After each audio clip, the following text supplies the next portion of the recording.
My name is Christian Basil. Years ago, I had an idea. I got myself a TARDIS. Took it to new places, met a lot of new people, took some great pictures, and talked Doctor Who. From Krypton Radio and the creators of the Hanging With web show, this is the legend of the Traveling TARDIS. Join me on my latest adventures and become part of the legend.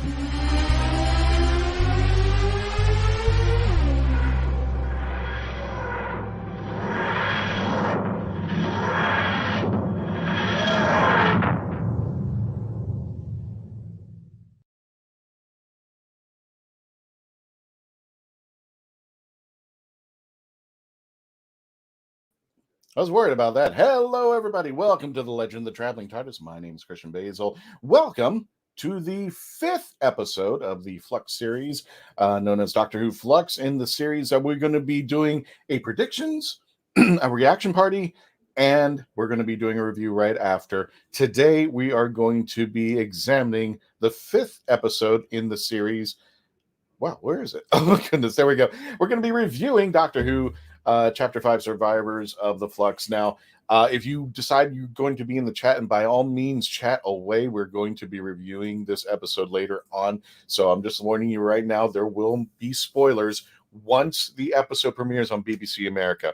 And just because I'm by myself, if everybody can give me a comment, just a thumbs up, something that says we can hear you, I truly appreciate that. Don't forget to join us in the chats. We're going to say hello to some of our wonderful folks who've joined us today. Sophie Flay, how you doing there, Sophie? We've also saying hello to Mark Robinson. Also, Christopher Chatfield. I have seen it. Okay, I haven't yet. And Sophie comes back to say hi again. And Mark, thank you for letting me know that my audio is working fine. Thank you. Thank you for giving me a thumbs up. And don't forget, as you can see on the bottom scrolling, please subscribe to our YouTube channel, youtube.com/The Legend of the Traveling TARDIS. We are trying to reach our goal of 2,000 YouTube subscribers, and we are 3/4 of the way there. We are at 1,500 subscribers there. Chomp from Tom Cossack. Thank you for Tom for joining us today. I have seen it too. Okay. I'm just letting you know tonight, right now at this time, we are going to be talking about the episode Doctor Who Flux. The survivors of the Flux, which is going to be very interesting. You'll be watching me live as I do reactions while it's premiering on BBC America. I'll be cutting away to breaks and such, talking to you as the commercials come up as far as how I feel about the episode and how everything is going. And Mark, you've seen it as well. So if you can do me one small favor before the episode's premieres. Thank you, Christopher. Yes, no spoilers from anyone at this time. I'll be watching it live for the very first time out there. And also, I want to welcome everybody who are friends who are celebrating tonight as it starts. If you're watching this live on the YouTube channel or wherever on the media, wherever, we want to wish our friends who are celebrating a very happy Hanukkah. Tonight is the first night that it starts there. Good question. Somebody just asked me, when does it end? Let's see here. It starts tonight, Sunday, November the 28th, which is where this episode of Legend of the Traveling TARDIS premieres, and it ends Monday, December 6th. So to all of our friends out there, everybody give a big shout out for folks who are celebrating tonight, Hanukkah. Really appreciate you being here tonight. If you are, thank you. Happy Hanukkah. Please stay safe out there as well. Said Sophie says it's fine. Mark Robinson says, curious, how many of us are from the UK? I don't know. How many are you from the UK? Just give a thumbs up or something, and I'll do a little bit of a count to see how many of you are from the UK, because I know you guys are up late, and I really thank you for joining us here tonight. So again, our friends out there celebrating happy Hanukkah. Speaking of celebrations, today also marks the 34th birthday of Karen Gillan. And those of you who are not who are of New Who Classic, No, Karen played Amelia Pond, or Amy Pond, as well known, during the 11th Doctor's time as Matt Smith. So we got Sophie, got one count so far from the UK. I think I know Mark is from the UK. I know, believe Christopher's from the UK too, as well, out there. Want to say hi to somebody I haven't seen before, or maybe I've just, been getting a lot of chats out there. Sarah Fisher, I can hear you loud and clear. Thank you, Sarah, for joining us here at the Legend of the Traveling TARDIS. So we want to wish Karen Gillan, Amy Pond herself, a very happy birthday as she celebrates her 34th birthday there. There's a little bit of a close-up for Amy out there. Also, another announcement starting December the 1st at the Legend of the Traveling TARDIS on all the social media, but definitely want to check out the Facebook page, subscribe there. We will be starting the 25 Days of Christmas. It'll begin December 1st. We're going to be putting out music, clips, everything that deals with Christmas into the Traveling TARDIS for 25 days starting on the 1st. We're going to have new and classic pictures of the Legend of the Traveling TARDIS. I think I might have a picture. No, I don't have a picture. Duh. It would be nice if I had a picture out there too as well. And we just got an announcement. And let me go ahead and find this picture out over here. I'm very proud of this. It's been a while, and they were going to be here for a Halloween episode. Things did not work out as well. So we are very proud to have them returning for their special Christmas episode. They're just doing specifically for the Legend of the Traveling TARDIS. We're going to be welcoming back our friends at Phantasmagoria. They are scheduled right now.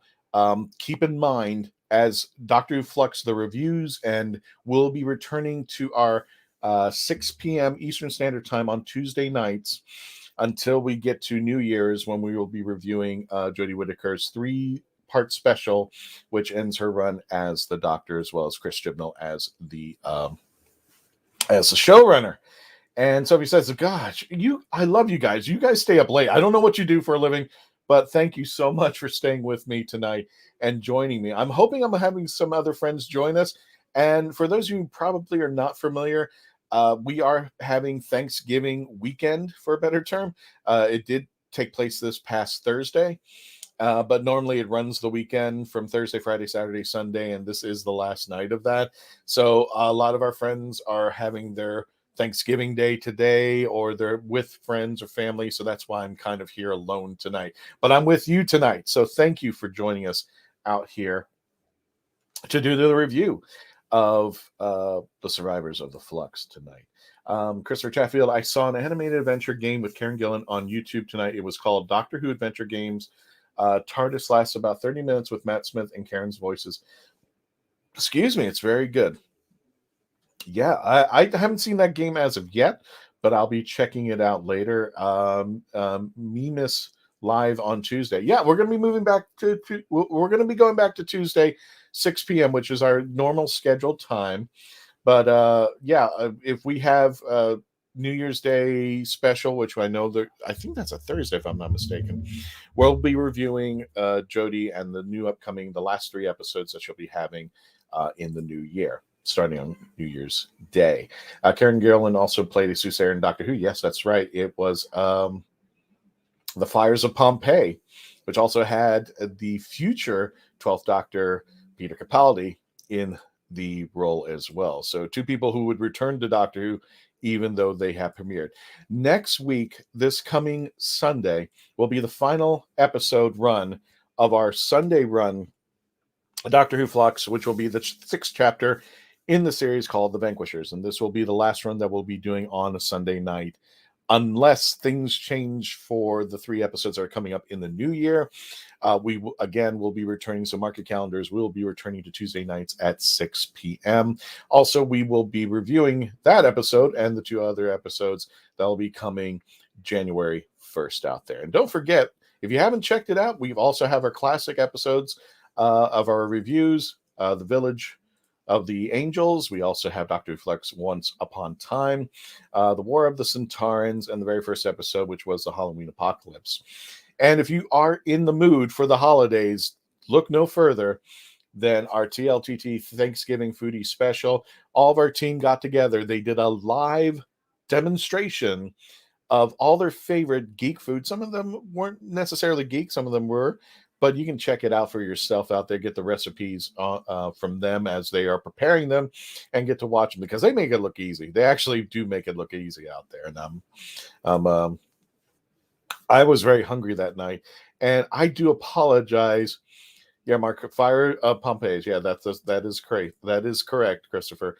And oh wow, yes, okay, yes. Hopefully, 6 episodes isn't written by Chibbers. I know the last episode, when I reviewed it, I was kind of like, I felt a little weird because I felt it was a little bit too late. It was the first time I could safely say this. It felt like a Doctor Who episode.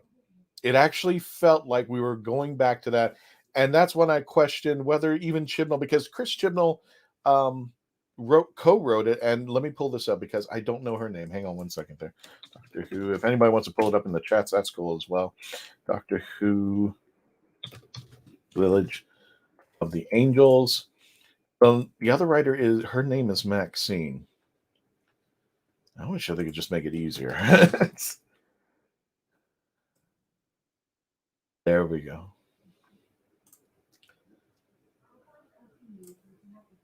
I'm trying to find the writer of this story, and I didn't think it was going to be this hard, so I apologize. But I'm looking right now for the writer. Her name is Maxine something. Maxine Alderton. Maxine Alderton. I think I'm sure somebody probably beat me to it. Yeah, it's Maxine, but it's Maxine Alderton, better known as the person who also wrote the episode that was supposed to be more Frankensteinish, The Haunting of Villa Diodati. The Haunting of Villa Diodati. So she did that episode as well. So that's why I was kind of thinking this more sounds like Maxine wrote more of this, but you can't prove it unless you were there at the time that she wrote it. So, but I'm like, I don't see Chibs in this. Maybe he was. I could be totally wrong, but I was totally convinced that Maxine wrote more of this than Chibs. And if it turns out true, I totally believe it. I truly, totally believe it out there. So please continue on with your chats on there. And don't forget, we're trying to hit 2,000 by the end of this year. It's a slow roll to it, but you can help us share out this video. Like this video, please get the algorithms going. Please chat as much as you want to. But for all my friends who are on the Facebook page, on the Legend of the Traveling TARDIS, or wherever you're at, if you could move over to the YouTube channel, youtube.com, the Legend of the Traveling TARDIS, comment there, like and subscribe. We're trying to get to the 2,000, and that totally will help us out there. This episode is totally Chibnall. If you're referring to the episode that's coming up, you're kind of scaring me at this moment.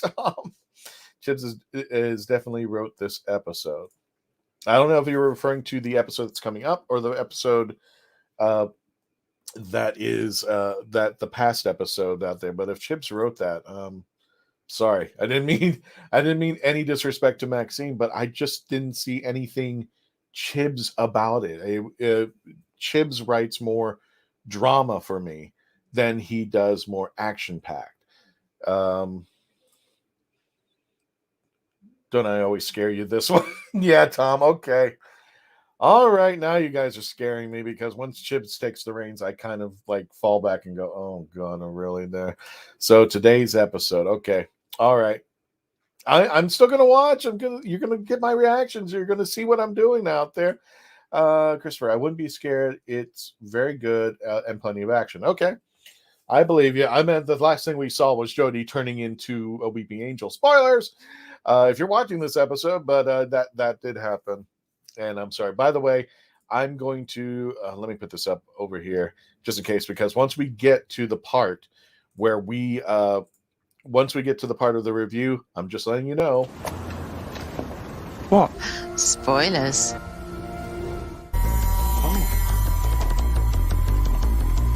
Fantastic. That is fantastic. And meanwhile, I just want to give a shout out to one of our sponsors, just one of our people who really take care of us. We call them Ragin. And if you're watching us on YouTube, if you're watching us on Facebook, if you're watching us on our Twitch and our Twitter channel, which is now simulcasting, from what I understand, we're simulcasting over there. Want to thank our friends over at Ragin. Hey there!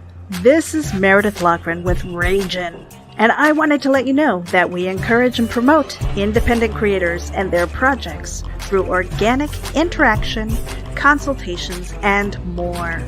Visit Nita and me at RaginAVC.com for details and contact information. Hit the button.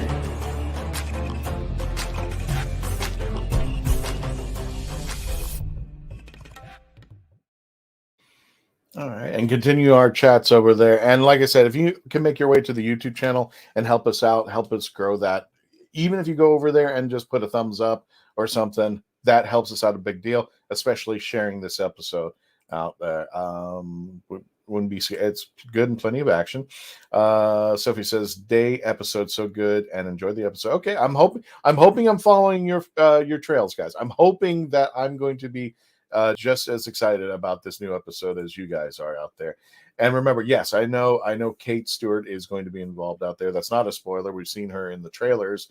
Remember, I'm a big Unit fan, so there you go. I know that. You know what? Let me see if I can. No, let me do this. Let me see if I can pull up the trailer for us. Doctor Who.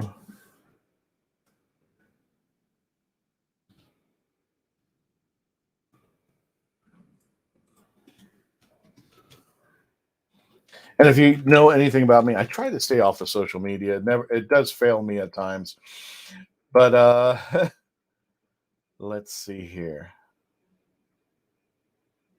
Okay, it looks like this is a trailer.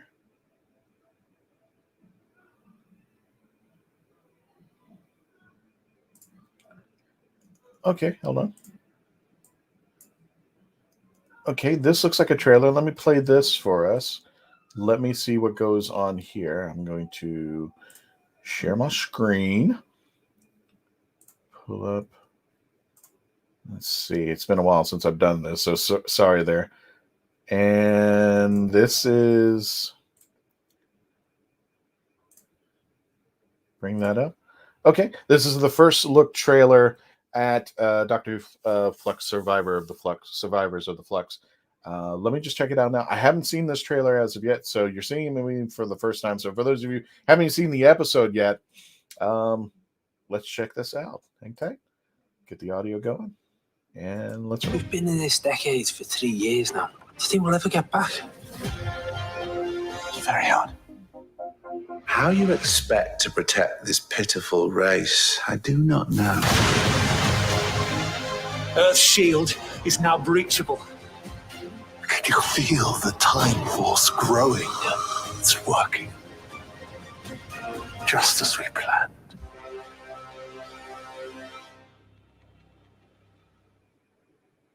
Don't forget to click below and subscribe to the... Okay. So get a little bit more in this trailer out here. I had not seen that trailer as of yet, so that's my first time seeing it with you guys out there. So let's stop sharing that.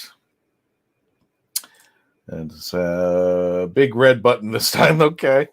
And me, little big fan, Doctor Who it. Oh, okay. There we go. Mark says, just make sure it not next week. Okay.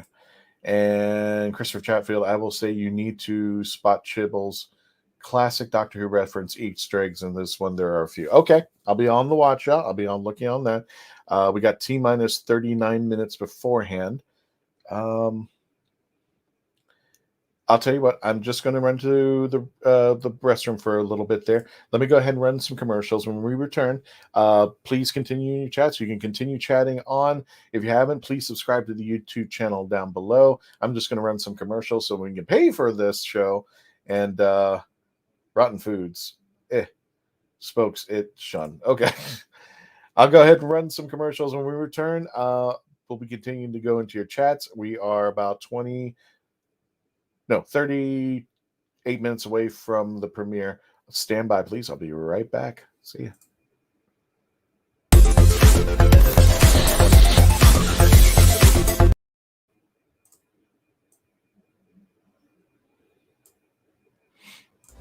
Oh, brilliant! It's hard to believe that in the 56-year history of the greatest sci-fi television show in the English language, there has never been a fan guide to Doctor Who.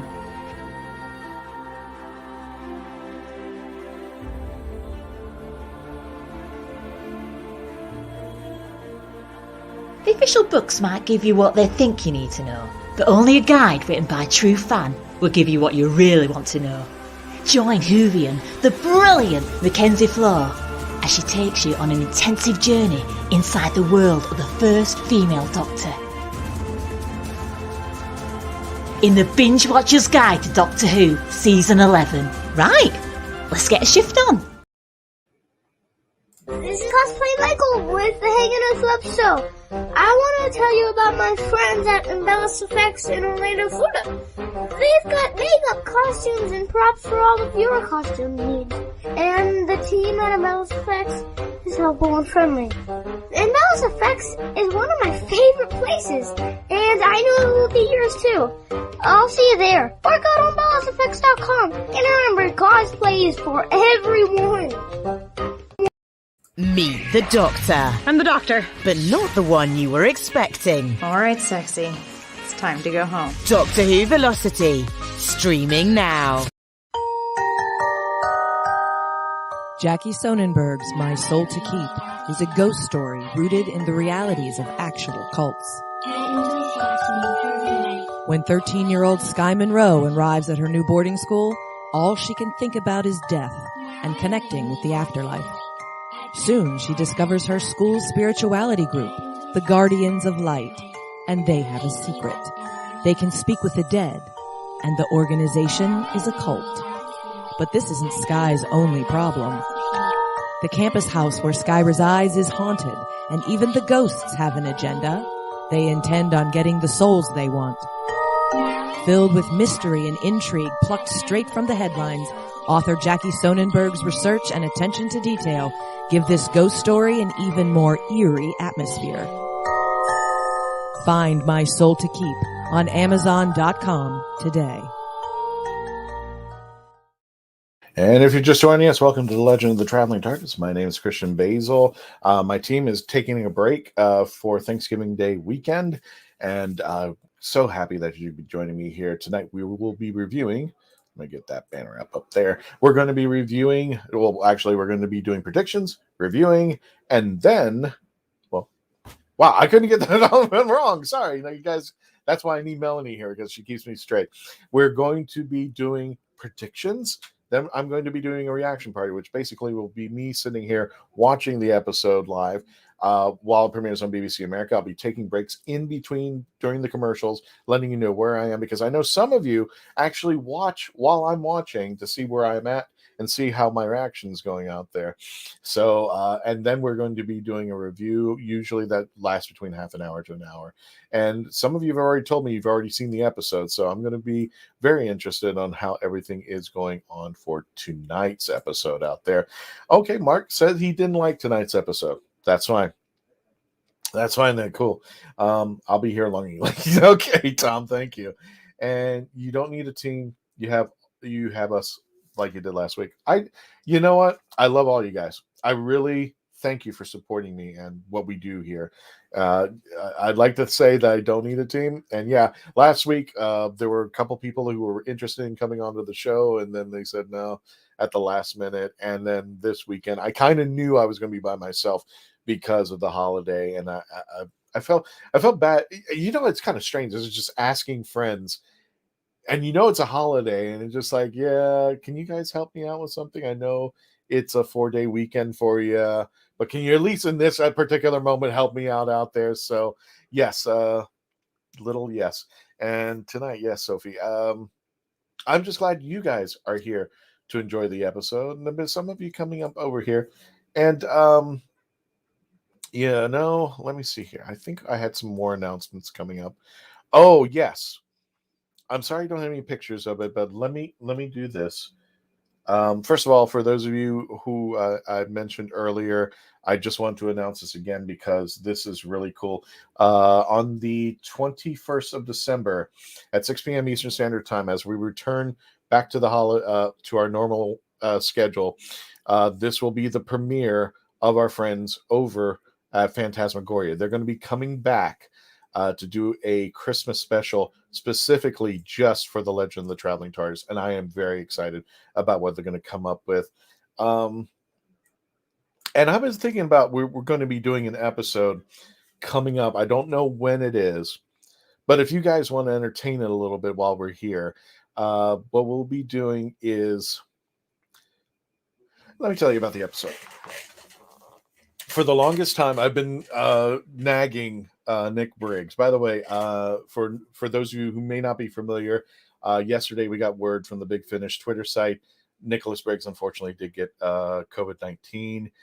From what I'm hearing, he's doing well. He's recovering, and we all wish him the best on a speedy recovery to come back and get back to work at Big Finish out there. But unfortunately, sadly, Nick did succumb to COVID-19. I haven't heard any updates, but I haven't heard anything negative. So I'm hoping he's doing okay out there. So we want to wish Nick Briggs. For those of you who are not familiar with Nick Briggs, he currently does all basically the voices of the monsters in current Who right now. And he is one of the heads of Big Finish. Gosh, I forgot what his title was, and he's going to kick me for that. But he does a lot of the audios for Big Finish. He sometimes does the acting, sometimes he does the writing. But I can try to see if I can find a picture in here a little bit. Mark, we are your fan of the Legend of the Traveling TARDIS. Yeah, you all are. You definitely all are. I appreciate you coming out here. Sophie says, oh, yes. So I'm happy to have the Traveling TARDIS family here tonight. I wish I could celebrate with all my other family who are on the panel of the Legend of the Traveling TARDIS, but I understand they have family. They need to take care of things at home. And 2021, I got to admit, it's been a rough year, a very rough year. I've never nothing about 2020, but 2021 for a lot of my friends out there, for a lot of people that I know, it's just been a rough year. And I'm hoping for everybody, especially all my family here, when we get through this holiday season, that 2022 is going to be the year that everything changes, that everything gets better, and that, we can actually go out and do things in the proper way.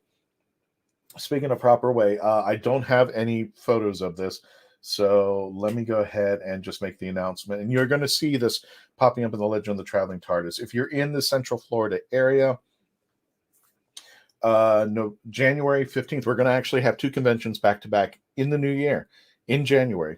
First off, January 15th through the 16th, we will be at Central Florida Comic-Con. Let me see if I can pull up something on them.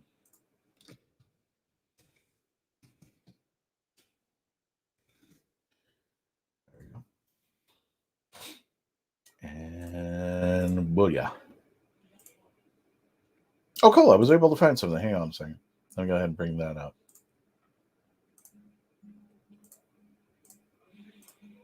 Told you, this is where Melanie would go nuts and go like, well, you weren't ready for any of this. But you have it all ready. And then she does her thing. So Central Florida Comic-Con is going to be taking place in January. This is going to be the very first convention that we're going to be participating in.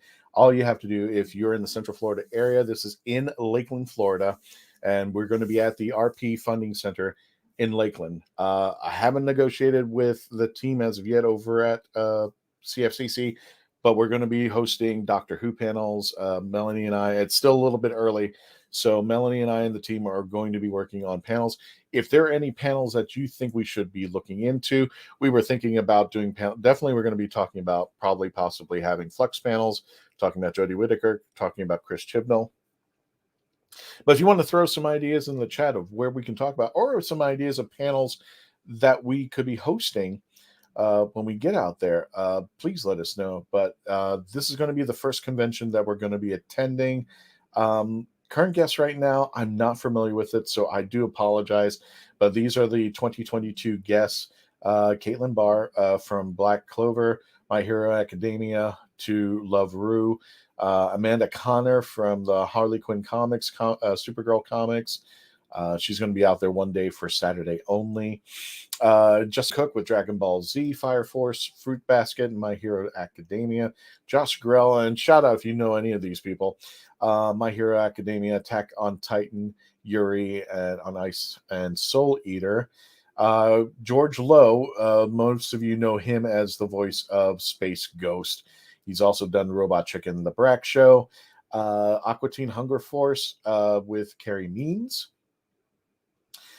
Jason Narvey from the Power Rangers, Emily Neves from My Hero Academia, and so on. Aaron Reynolds from Effin' Birds. We also have Jim Palmiotti. I get these names wrong. I'm sorry. None of these are going to be Doctor Who. So the Legend of the Traveling TARDIS team is going to be representing Doctor Who out there all that weekend.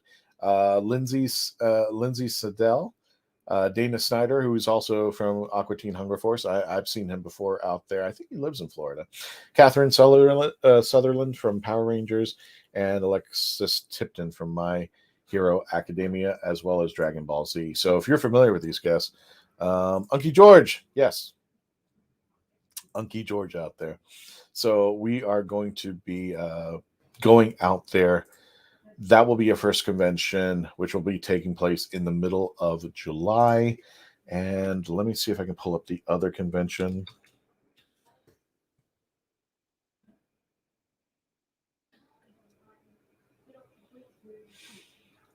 And there it is. This is going to be VillaCon. This is actually, I think, their second convention. But this is not the right year. Hang on one second. Should be 2022.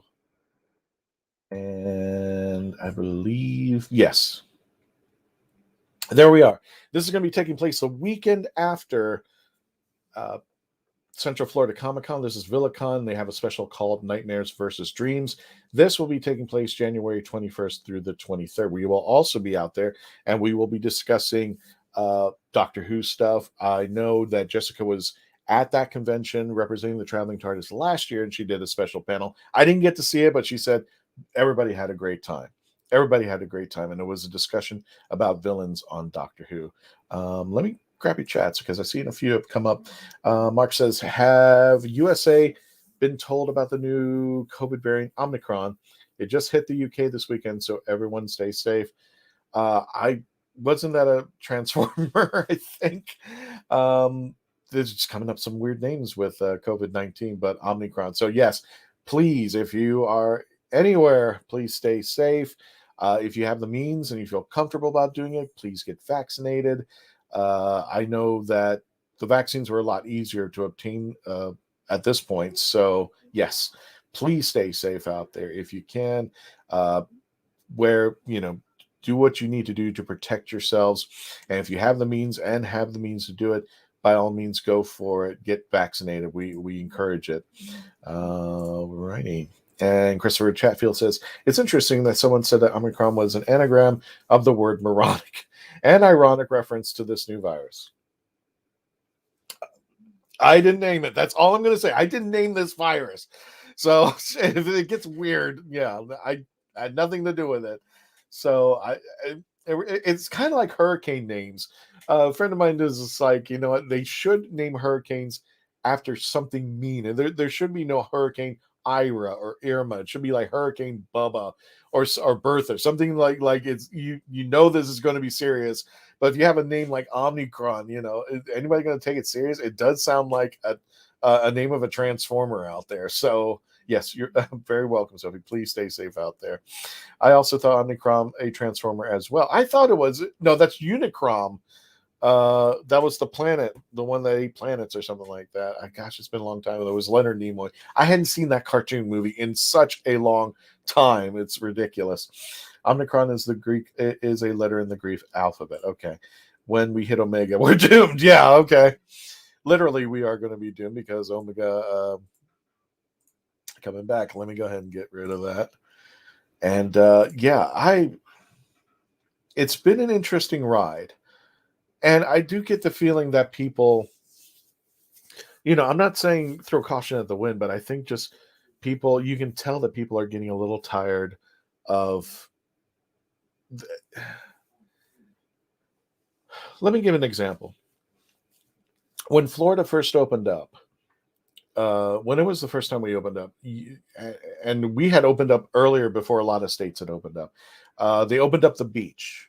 which was really cool. And Chrissy and I went to the beach, and it was just amazing because we had been locked down for quite some time. That to see other people out there was amazing.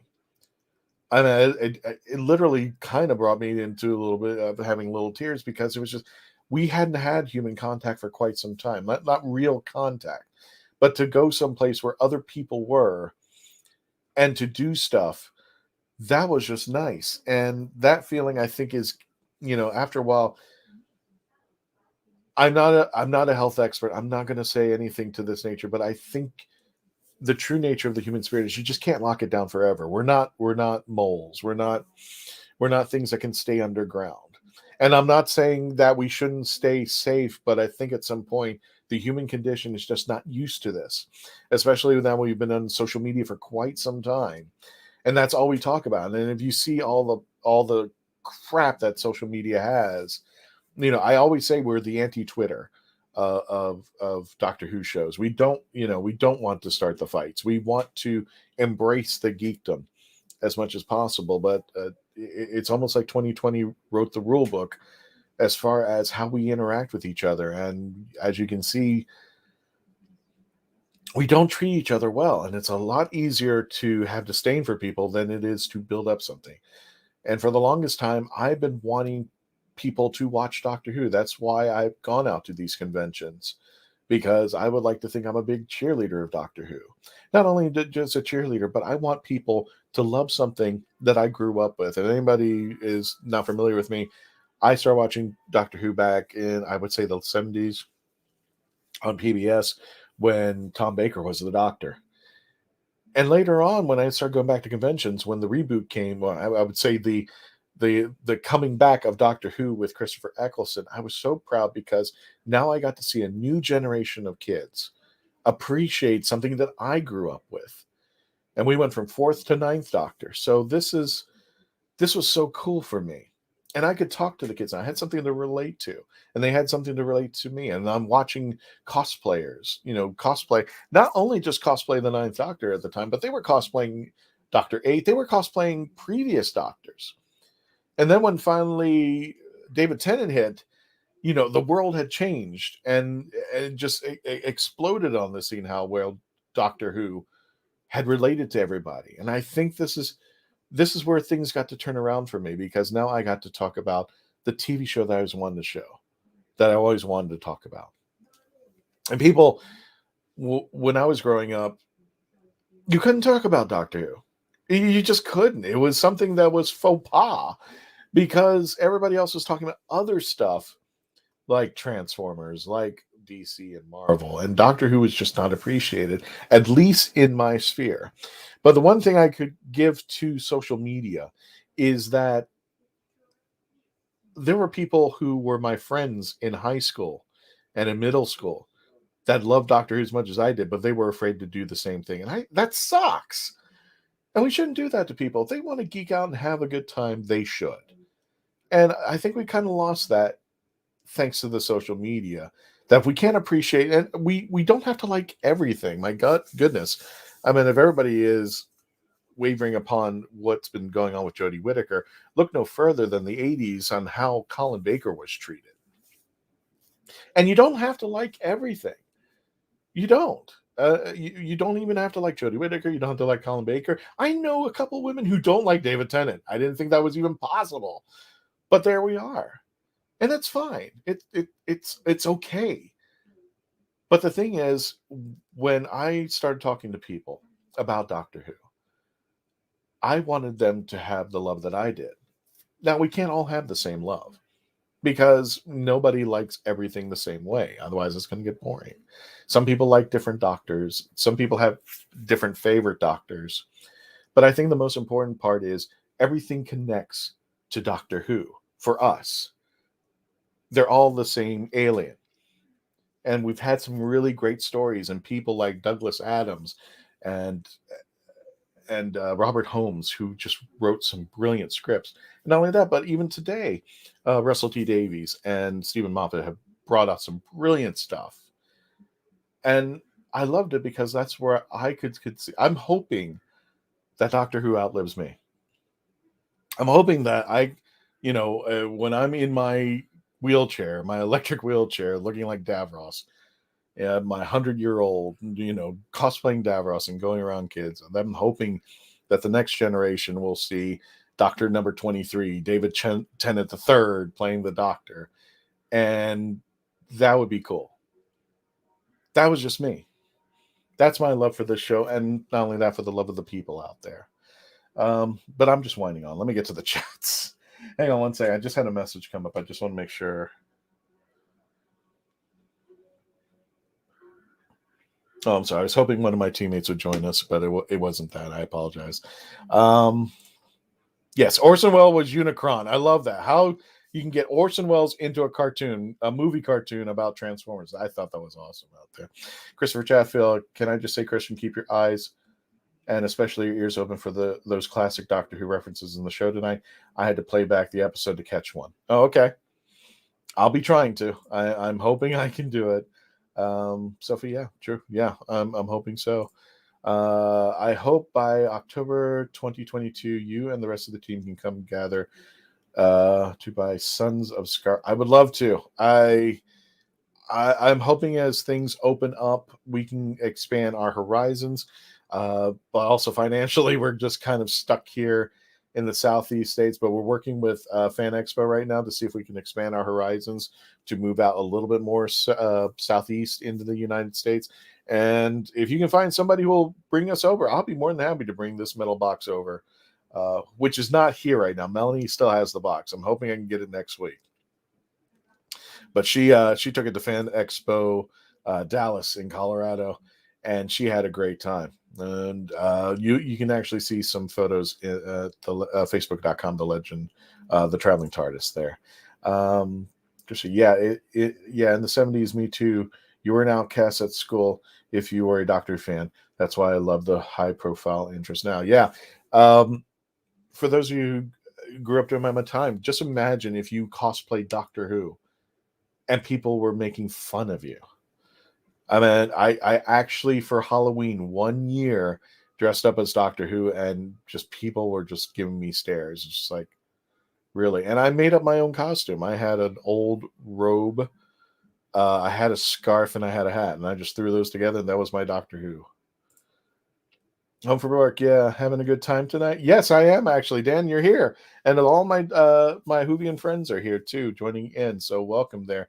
We're going to be, if you're not familiar, again, let me go ahead and give you the background of what we're going to be doing tonight. This show is going to come in 3 parts. First of all, we're doing predictions. I should say more discussions and predictions. The second part of this, I will be watching the show on BBC America in real time. You can join me up. I will occasionally say where I am because I know some of you out there are watching at the same time I'm watching and want to keep up with my reactions as far as what's going on. So, I'll let you know during the commercials and give you my take on this of things as well. And then, depending upon how tired I am tonight, if anybody shows up, I will be doing a review. Normally, there are reviews have been taking about half an hour to an hour. So that's how we're going to be doing this tonight there. And Dan, I appreciate you coming out tonight with everybody else, like Doctor Who, David Tennant, and Jodie Whittaker. Okay. No, it's fine. It is what it is, Sophie. I mean, when you see the kids growing up and they now have a love for Doctor Who, and it doesn't phase anything, and they're not going to be intimidated or told mean because people now know what the show is, or at least right now. I kind of thinking the more I've gone out recently since the pandemic, the more people don't know this show now. Because I actually walked around with the sonic screwdriver and nobody even knew what it was. So I was like, wow. And I don't have it with me. It's in the backpack, but it's the 12th Doctor Sonic, the blue one. It's my favorite of all the Sonics right now. I think it's the coolest. Mark, I am 44 years old, and I know exactly what you mean. Being a geek in the 70s and 80s wasn't cool, but was classified as pop culture. It is what it is. And like I said, I don't, I have my favorites and I have my not so favorites. One of the things that we had discussed on the show was, what do you consider a fan? And what is considered a Whovian? At one point, who makes that determination of who a Whovian is? Can you read one book of Doctor Who? Let's say it's a Third Doctor book. It's one book. You know nothing. You like absolutely nothing else but this one book that you read. Does that make you a Whovian? Or does the fact that you only like one Doctor, does that make you a Whovian? The fact that you only like one story of some kind in an episode, does that make you a Whovian? And we had this discussion in our first year when we premiered. And who makes you a Whovian? I think was the episode was called. And the consensus we come from is you say you're the Whovian. It's not for me to determine. I don't label you Whovian. The onus is on you. If you like something about Doctor Who, and it may not be something I like, but if you like it, you're Whovian. Fair and square. Now, there are different measures and experience of Whovian. I mean, there's people who far have more knowledge of Doctor Who than I do, who've read every magazine, who are getting the Doctor Who magazine, read every comic, seen every story, read every book, watched all the specials and all the spin-offs and everything. And I would say on a scale of 1 to 10 against those people, I'm probably a 7 or 8. I haven't read all the comics and all that, but I've seen the shows. I've read some of the comics. I've read some of the books, and I read a lot. Big Finish. But do you like one episode of Big Finish? Does that make you a Whovian? And yes, I say yes. If you say you're a Whovian, but I think it gets down to where the brass tacks is. What kind of experience do you have? Because if you have more knowledge of Doctor Who, if you've met the actors or the celebrities, I think that puts you on a different plateau. If you've if you read the comic books or listened to every single Big Finish audio, God knows that's an expensive endeavor, but good luck to you if you do that. I think there is a knowledge and an experience that people have that qualifies them to have, somebody had asked me, about the character of the Doctor. I actually said at one point, I think Joe Martin is a better Doctor than Jodie Whittaker. And somebody had challenged me on that and said, well, what makes you say that? And I said, I think it's safe for me to say 30 years of character experience watching Doctor Who from Tom Baker on until today, and watching some of the classic Who and understanding what the character, in my interpretation. But that's neither here nor there. There's people who probably like Jodie better than Joe. And that's okay too. But that's to my understanding. And I'm not going to have the same experiences as somebody else. Somebody else is going to have a different experience from what they see from Doctor Who. I'm not going to have the same experience as somebody who's just coming in and watching Jodie Whittaker. But also, I'm not going to have the same experience as somebody who started from the very beginning with William Hartnell up until now. And we're going to all have different takes. But I think the important part is to be a true geek and Whovian is to recognize that those are different takes that are going to happen and working together and having a discussion. Just having a discussion, having a talk. That's why we have these panels. So that we can have the discussion open and freely without any negative. And talk about when we reviewed something on other episodes of Doctor Who, have we fought? Yes, we have. You've seen me and Brian, you've seen me with other panelists, and then as a show host, you kind of like, no, back off. Let's have a talk. Let's not take it personal. We're all Whovians and we all have to work together. I just don't think that's a formula for just geekdom. That should be a formula for life, for everything that we do. We have to recognize and acknowledge that people have different experiences and knowledge and beliefs. And if we can work together, I think to find the common ground, I think that makes it just a better society altogether. So, you know what? I might show these if I have time. Do I have time? I got about 10 minutes. Speaking of the devil, I don't think that was the word I wanted to use, but okay. Speaking of which, let me pull these in. No, maybe I should ask him first. Let me get permission from Brian. Brian,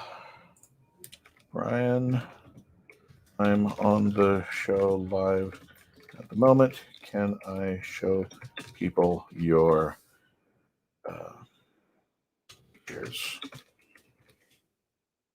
Brian just sent me Brian Barres, who is Dr. Freedom on the YouTube channel. He just sent me some pictures and some of my friends some pictures out there about his time. I don't know if you, I hope you had a great time too. Chicago TARDIS just took place this past weekend. And if anybody knows Chicago TARDIS, the only reason why I don't even go to Chicago TARDIS is not because I don't want to go. It's because they do it on Thanksgiving Day weekend, which is impossible for me to go because I need to spend time with family. And it's just a rough one. And a friend of mine came up to me and goes, well, you should have a family of Whovians. That only makes sense. And they can go with you. And I said, yeah, true. But I meant that's their thing. And I was like, not all my friends and family are Whovians, but I want to spend time with my friends and family out there. Christopher, like the 12th Doctor speech in the Zygon inversion or whichever. Yeah, I think it was the inversion. Which one it was. All I want you to do is talk. Yes. There was a movie that I saw on HBO. I forgot. It was about the Iraqi war. And actually starred Batman. Who played Batman? Oh my gosh. I'm sorry. It's been a long day. Michael Keaton. Thank you. Michael Keaton. And I'm paraphrasing. There was a discussion between, I think it was a leader of Iraq, and Michael Keaton was playing, it was a long time ago. He was playing a reporter from CNN. This actually had to deal with the Iraqi war, which escalated CNN into stardom because it was the first time ever that we not only saw a war in real time live, but it was on a cable news network, and it was CNN. I forgot the producer's name, but Michael Keaton was playing the role. But there was a discussion, and I'm paraphrasing the discussion, something to the fact that if we stop talking, that's when the war starts. And I think that's a very important speech, or at that point in the line of discussion. Maybe I can find the show you the clip later if I can, but I'm paraphrasing the line between the two gentlemen. It was something to the fact that once we stop talking, that's when everybody starts shooting. And I think it had a big impact to me because the one thing that kept us civil and mature about the way we handle things, once we lose that communique, we lost it all. We've lost our humanity to that extent. And it's not just, war. It's just about, how to deal with life, how to deal with people. For me, in that essence, once the talks stop, once the talks have ended, and that was keeping everything at bay. What happens after is just a scary thought. Like I said, John Levine hates the word fan, and I quote, "Fan means you're fanatical, and you're not fanatical, but you're passionate about Doctor Who, and I love you, and thank you for your love of the show. As long as passionate about Doctor, that's amazing." I have to disagree with John Levine. I meant, it's fanatical. I mean, you can be fanatical about something. I think that endures a passion. I'm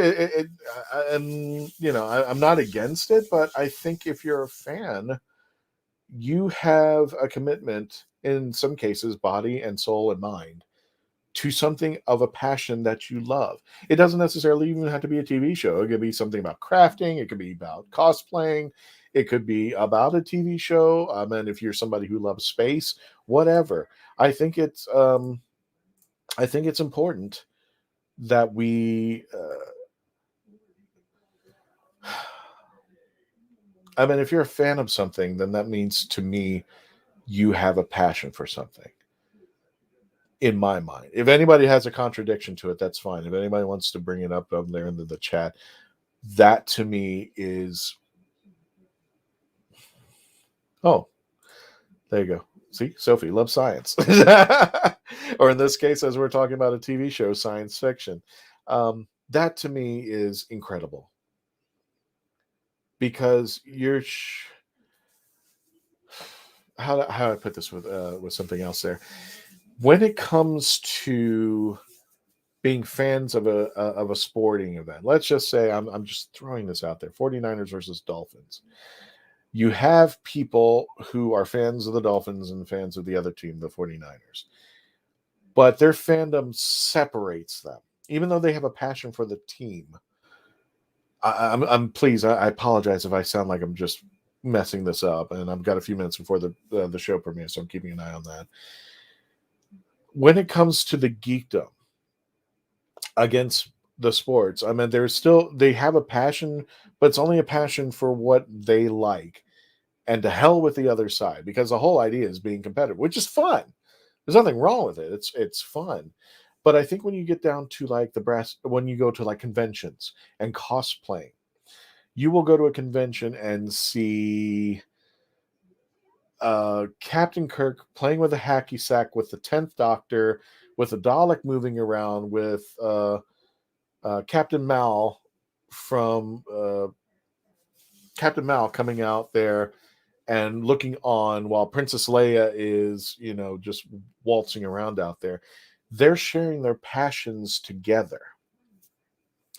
And they may be fans of something specific in that, but when it comes to that kind of passion and fandom, that they can actually meld together and have a good time. They're still showing their passion through their cosplay, but they're interacting with each other, and not in a negative or a divisive way. They're showing their passion. Here's my body and soul. Share it with me, with your body and soul, of what you love, and let's play together the way that the world should be. I hope that's a good O, Sophie. I hope I said that right. If I didn't, I'm sorry. We're getting down to the 1 minute marker. Let me go ahead and set up so I can do this. I'll be with you in just a moment. I'm just going to take a break. When we return, I'll be watching this, the next episode live. I'll be keeping up with things. Please, no spoilers until the very end. And I want to thank my family, the Legend of the Traveling TARDIS family, for joining me tonight. I'll be right back. Hang tight.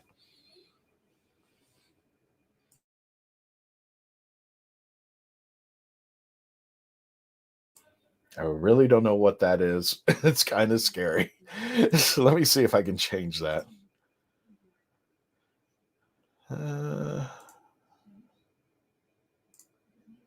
Oh, yeah, that's better. It's 1 a.m. UK time? Gotcha.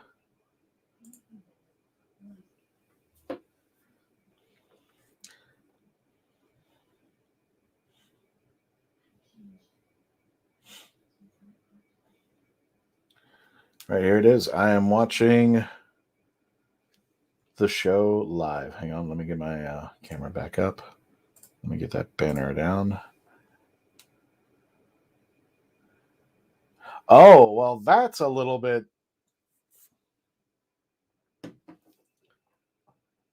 Okay, they're showing Terminator 2 and it's running a bit late. Nice.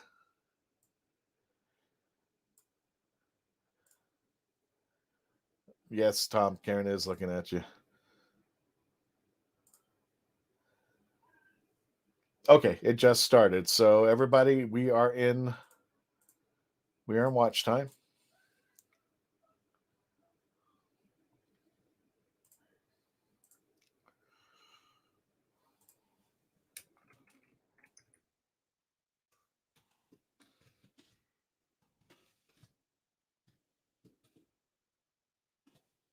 So spoilers ahead, team. Here we go. Survivors of the Flux. I just saw the intro. And I apologize, but you're going to watch me eat because I hadn't eaten all day. Seriously.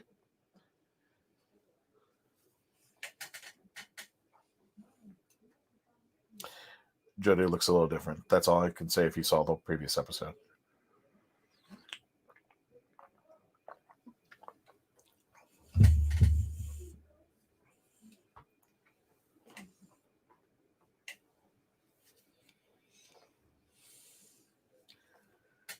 Let's see if I can move this camera over here. No, it's not going to let me.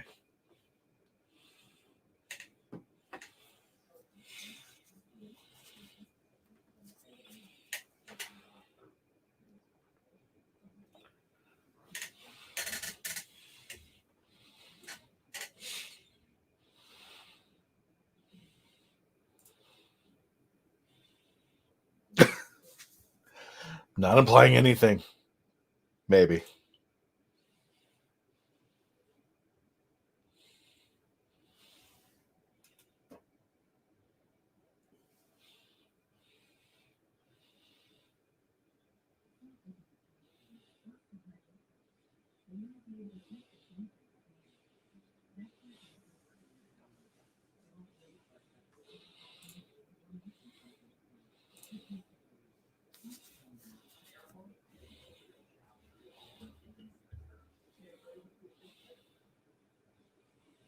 Thanks, Mark. Mark's going to be rewatching on iPlayer, so you can see what I'm seeing out there. I wish I could show you, but I know a lot of people can give me grief about this, which is like, I can't show Doctor Who on this because we would get struck. So I just want to let you know.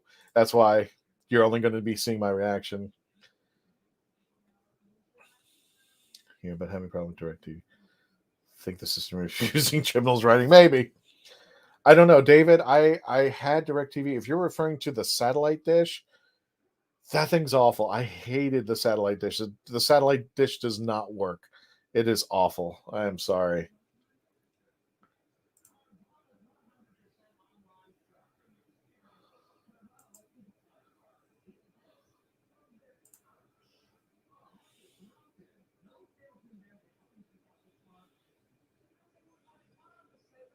Oh.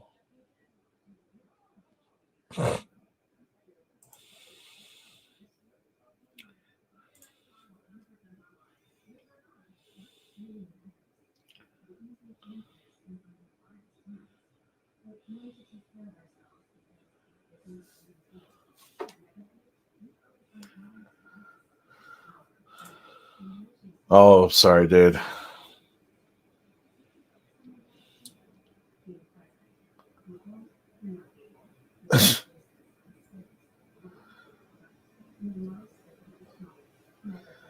I'm actually happy that a particular person has returned.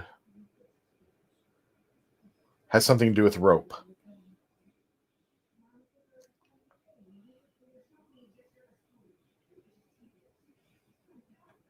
I'm not talking about the current occupants of the Doctor.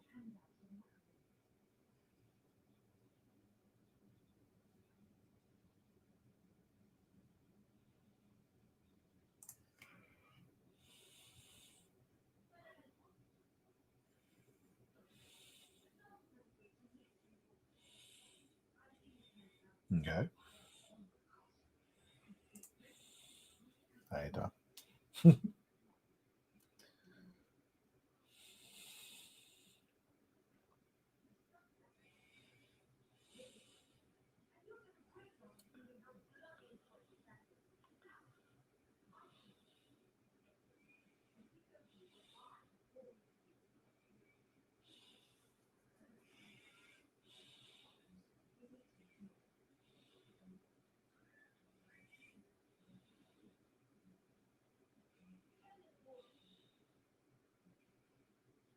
Okay.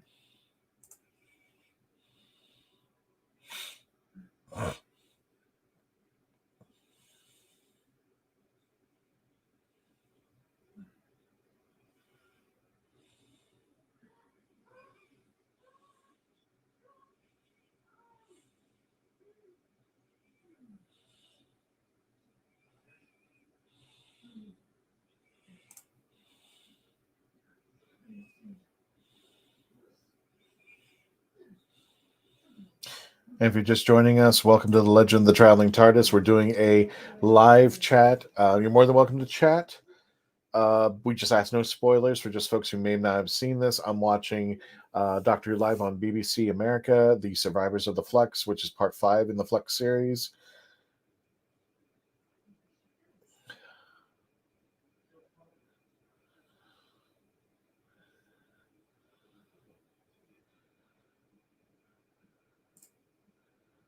I'll put it in a bad place. I didn't like it.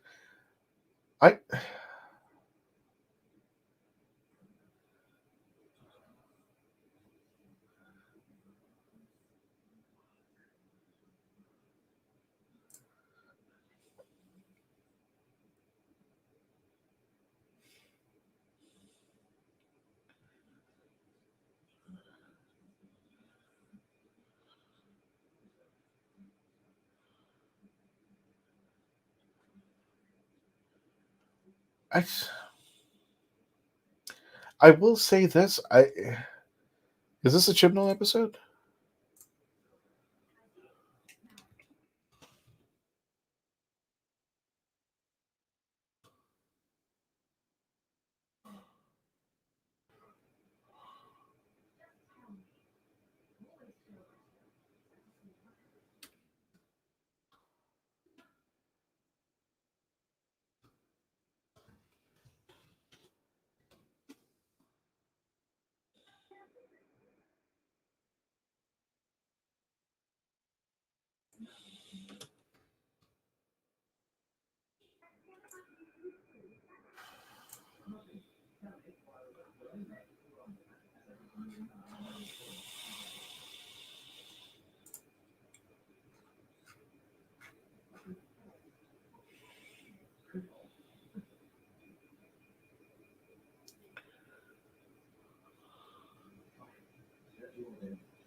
No spoilers, but the guys in the UK say it's a short episode.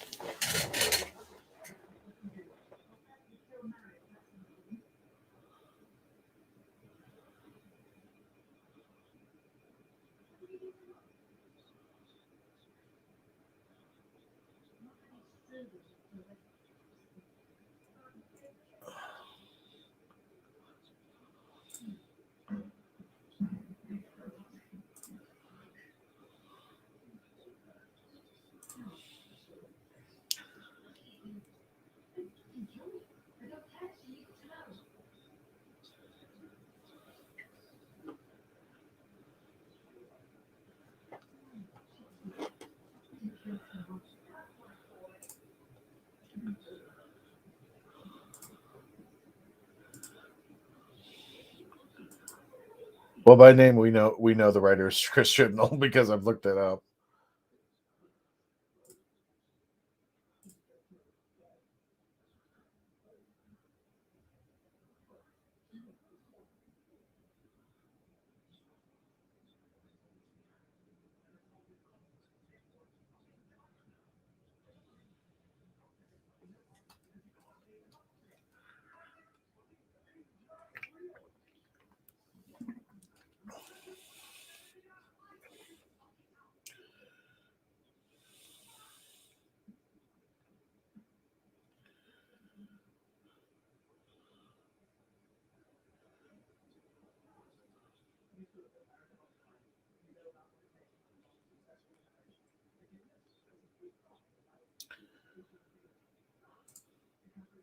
I've got to confess,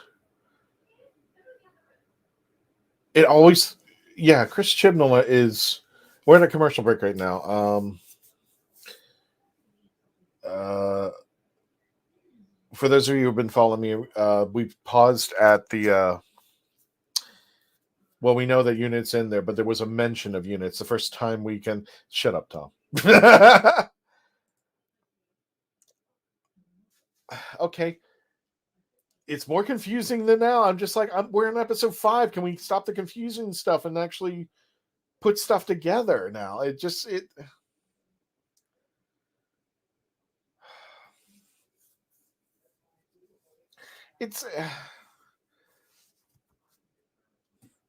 the first episode that I mentioned about the Halloween apocalypse.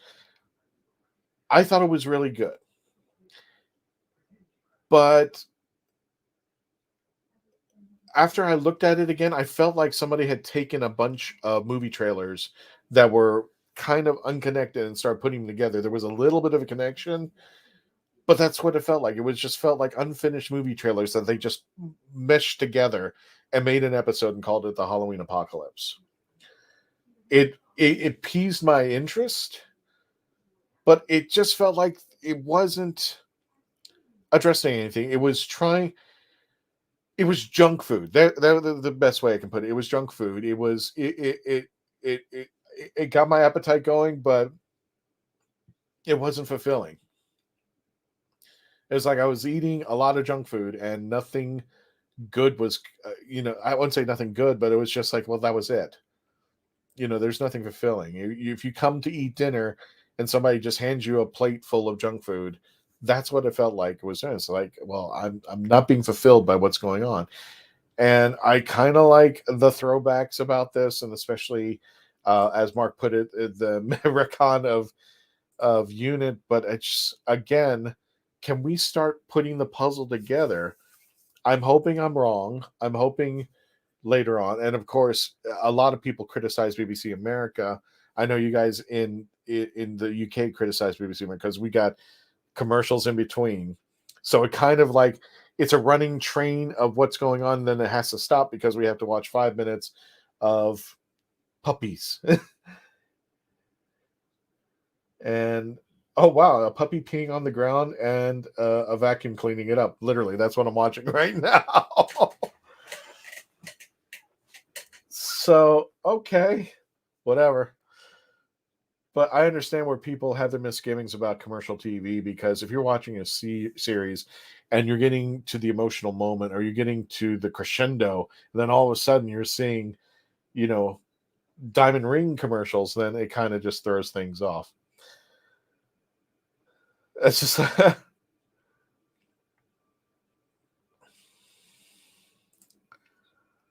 I'm sorry. Again, I only had one meal today, so I apologize. I'm eating old turkey sandwich from Thursday. Not old turkey sandwich, but turkey Thanksgiving Day turkey. I should be saying the sandwich. I can't even talk today. I'm sorry. It's been a long day.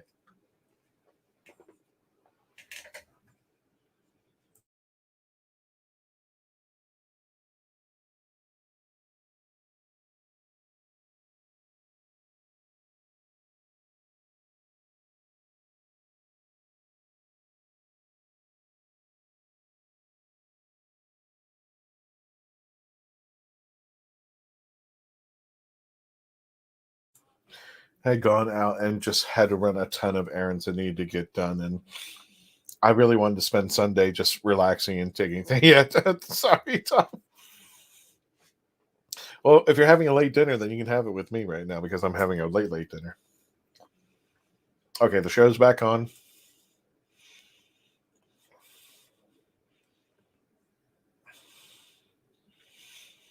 And for those of you who are following with me, Yaz is sitting on a bed.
Did we always just do this with the Pandorica?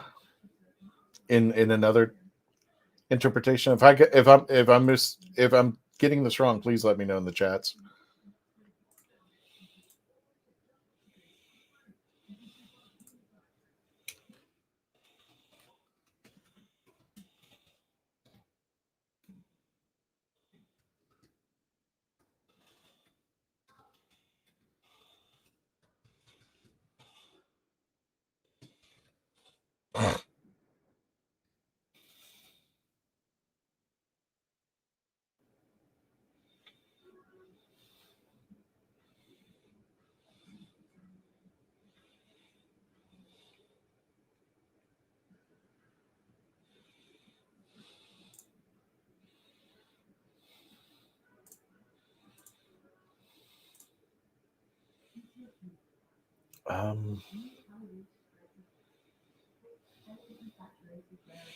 Yes, this is Chibnall. Again, we got to slow down. We got to. What seems to be something that should be continually going on. We're in the 5th episode and we're slowing down. Okay, let's see what happens.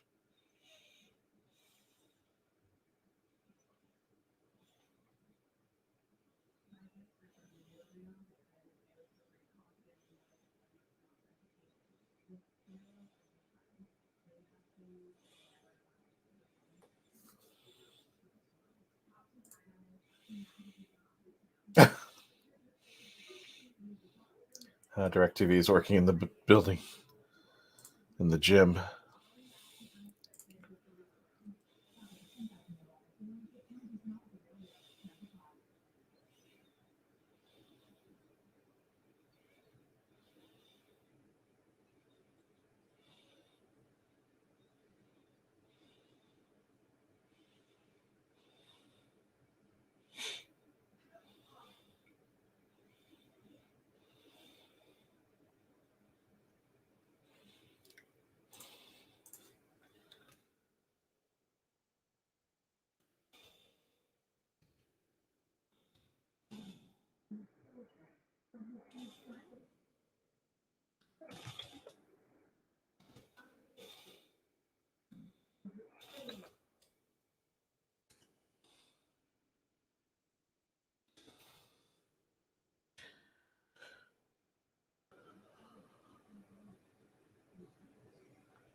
Okay, so we're going Marvel, which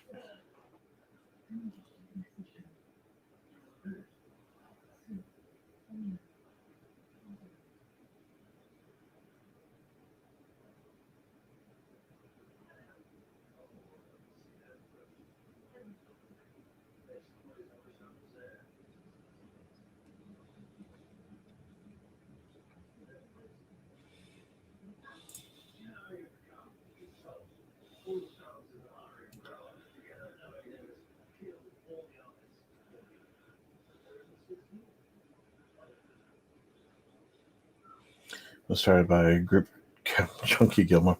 She was Trucian Countermeasure Group. That was in 1961. Remembrance of the Daleks, and 1963. So unit cannot be created. Gotcha. Wibbly wobbly, untimey wimey, bad writing.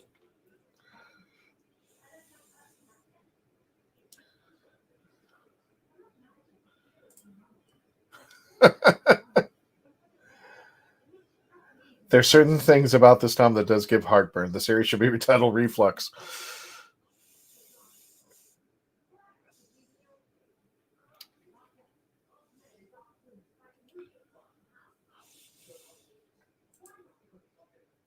I'm going to type something in the chats. I'm trying to keep it spoiler free, but I'm putting a question mark by it because I'm wondering about something, and it kind of retcons things. I want to see if anybody recognizes this. And I just put it in the chats now.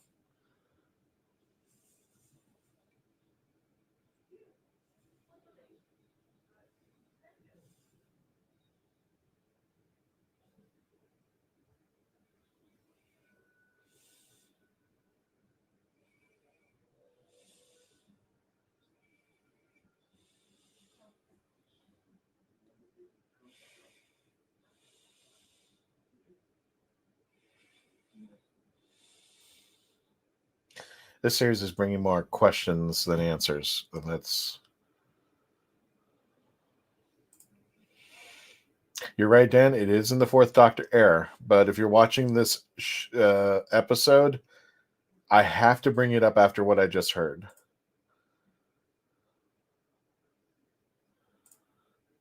I don't know, Tom. This is... How can this exist if the CIA exists? And I'll wait until the review. I may not have much of a review.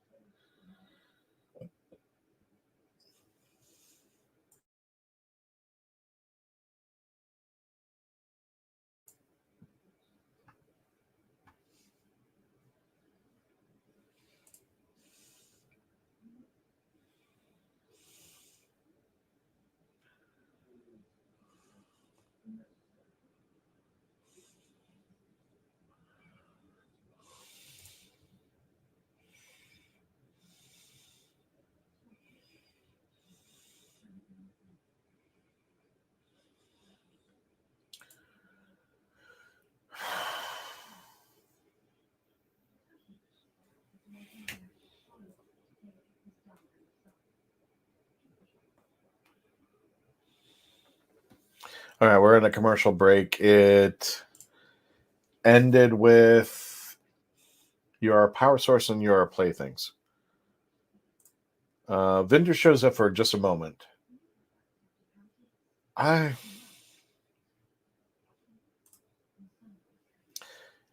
puts it best. Once again, such anxious men find questions but no answers.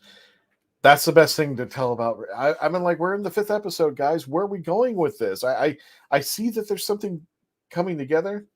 I like somebody who's now a part of Team TARDIS. I wasn't expecting to come back, but hey, I'm glad that person's there.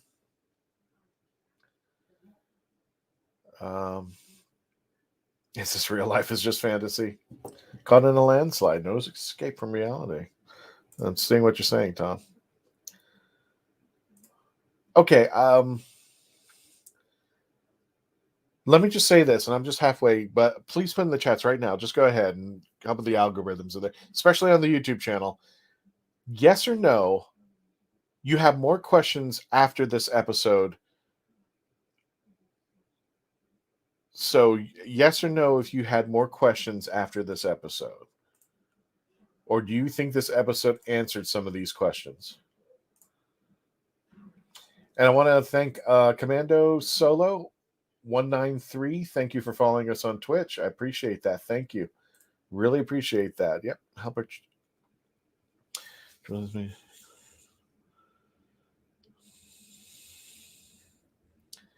So you guys had more questions than you did more questions about this than answers.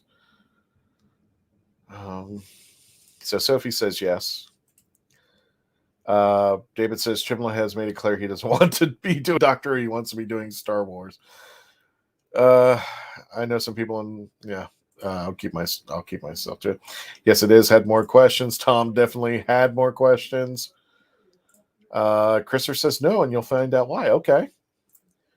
Mark Robinson, yes, more questions. Eric Ide, I hope I pronounced that right. And I think this is the first time I've seen you. So, Edward, thank you for joining us. Yeah, you had more questions about this. I want to welcome Shadowbane 2009, the leader of the Vision, puzzles me. And so, yes. Yeah, there is I'm sorry if I put that in spoiler. Thank you. Thank you, Shadowbane, and thank you for subscribing to our YouTube channel. I'm sorry about putting up Shadowbane's comment, only because it does give a spoiler, but I don't think it gives way too much.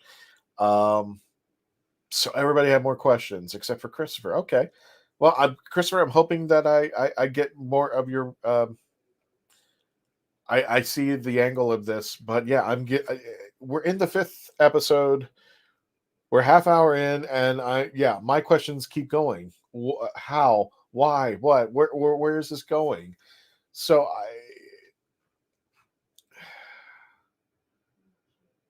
I want to go back to a question that Mark asked. This is Gallifrey. I don't know. Who knows? I meant... Hi, Edward. Yeah. Thanks for joining us, Edward. If you haven't yet and gone down, please check us out on youtube.com. You can see it scrolling at the bottom of the screen. youtube.com. Like, share, subscribe, chat like crazy. Help us get the algorithms and definitely get us to 2,000 YouTube subscribers. Also, I haven't been paying attention, but we are closing in on 56,000 Facebook followers. 56,000. My goodness, you guys are incredible. And I'm glad you are here. Yes, more ammo for chibbers to fire. See that cap with glasses, 5 rounds rapid. I just love the term 5 rounds rapid. The episode's back. Keep your chats going. For those of you who are following me, the Doctor's with the leader of the division. I will leave it at that.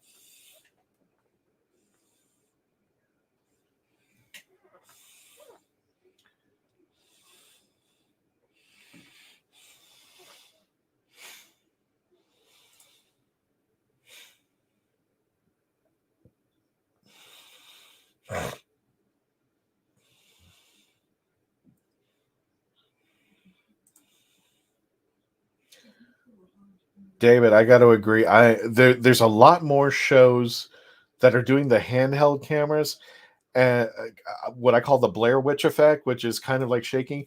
And I have a stigmatism, so that if I watch those episodes for too long, it makes my head dizzy. I can't watch them for too long. So yeah, unless there's a need for it, I'm sure there are cameras that can stabilize everything. Unless that's what they're trying to do, is to make it look like everything's shaky.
Okay.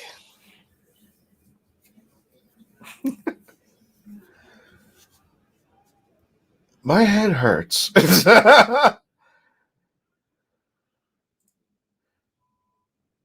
My head just hurts. Where are we going?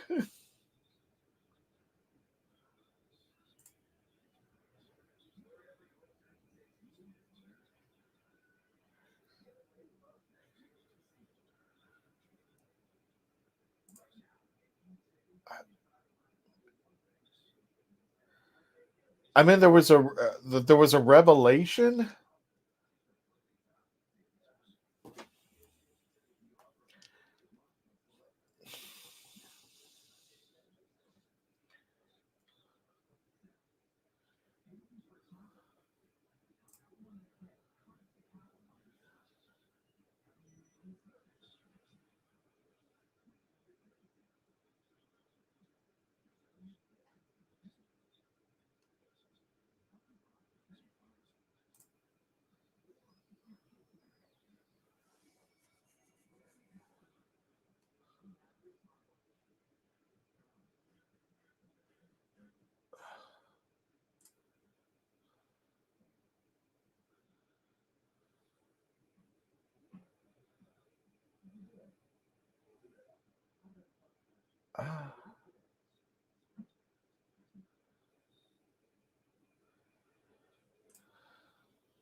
That's what I was thinking too, Tom.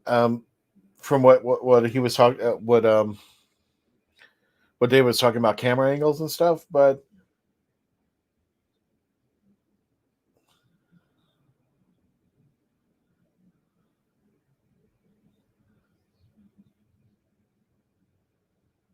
okay, we're at a commercial break.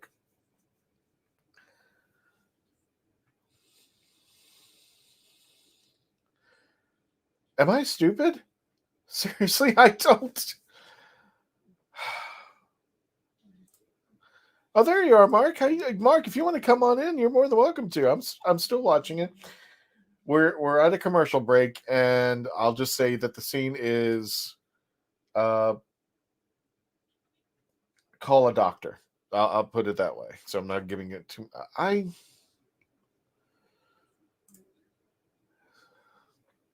It's Space Black Gallery. She flagged to the back place. Anybody who's familiar, Mark Muncie, he's actually one of our co-hosts and panelists. He is Erie, Florida, so check out Erie, Florida. Yeah, Mark, if you don't see, I guess because it's not on camera, if you don't see the big question mark that just formed in my head, I'm kind of like, where are we? Okay, I got to say it a lot. Where are we going with this? We're in episode 5. I have no, I get the revelation. I still don't know the direction. I still don't know what are we doing here.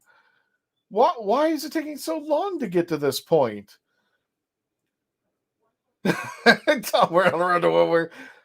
I think this is a road, but I think we need to start getting answers when we're at episode 5 of 6.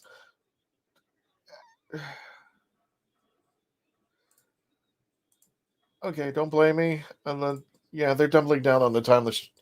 Yeah, I don't want to get into too many spoilers, but yeah, it is safe to say we are kind of bringing the timeless children back into this. Oh,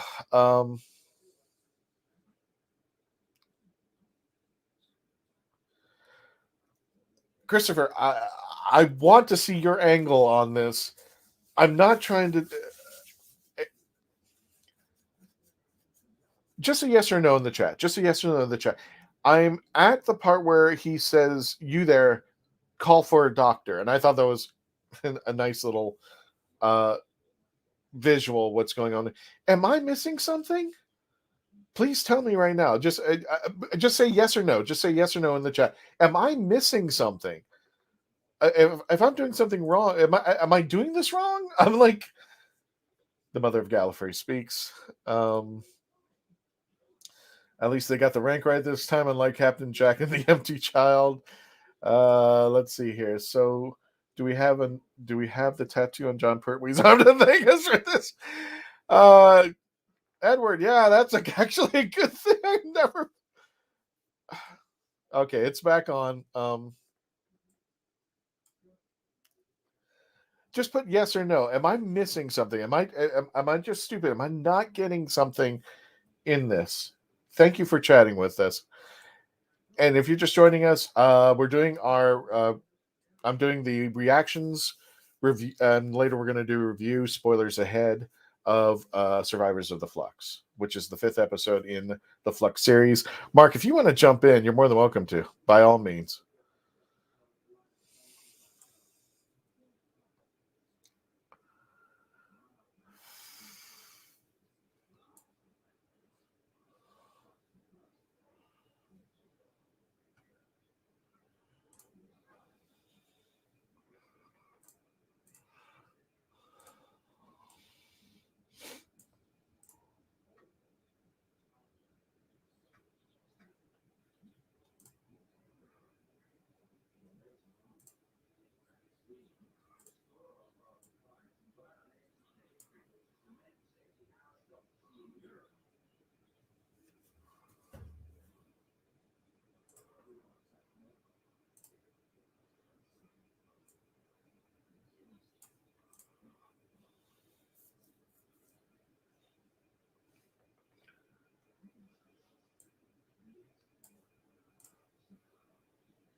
Oh, Mark, I'm sorry. I hope you feel better, man. I'm sorry.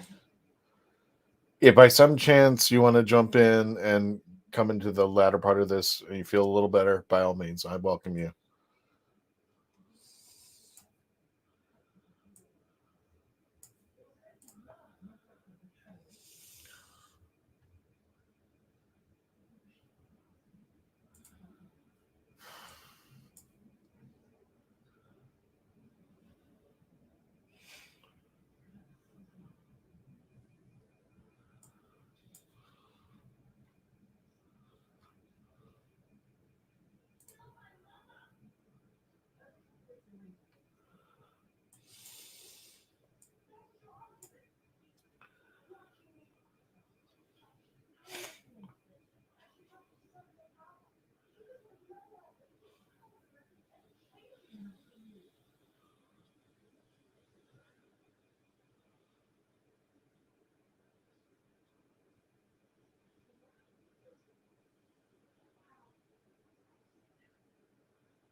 Seriously, in the chats right now, am I doing this wrong? Am I not? Is there something I'm not understanding? Is there something I'm just not getting? Please, I meant, do I have to rewatch the entire series again? Is there something I'm just not?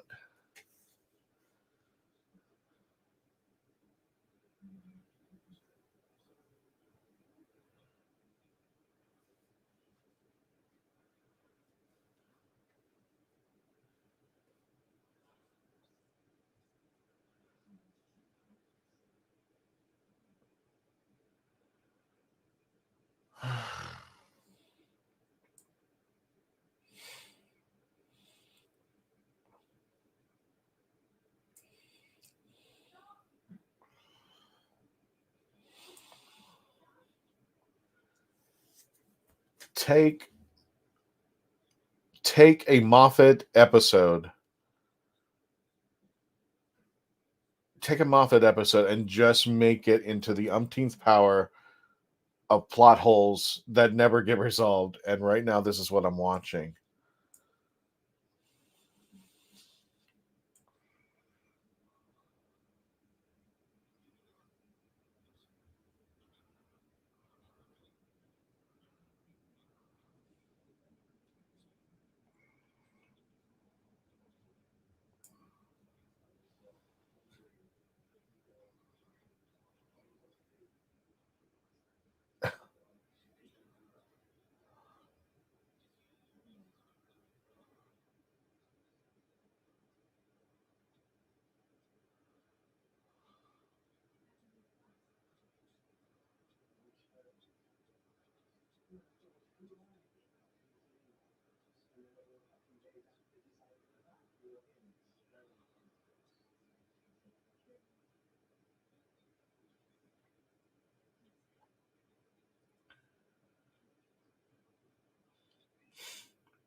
Where in the hell?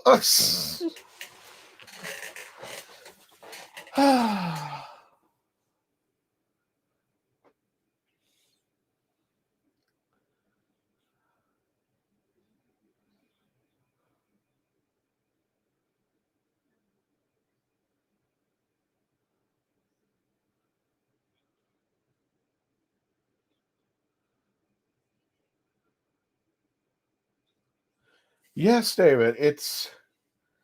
Yes, David. I don't even know why this scene is in here. Why is this in here? Was just a... Let me put David's comment up. Yeah, bad Monty Python. I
We're at a commercial break.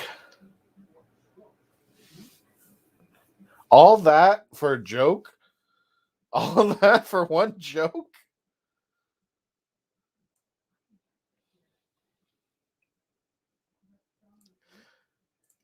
That might be the case, Tom. It says, I don't hate it, but I don't like it.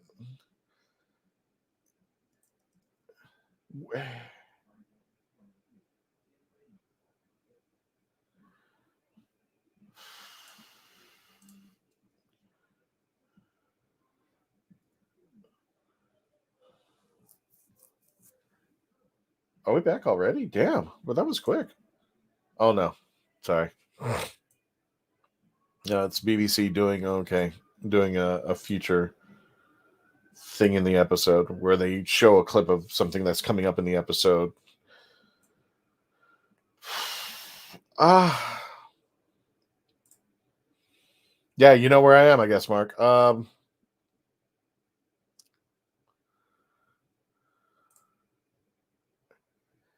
It just...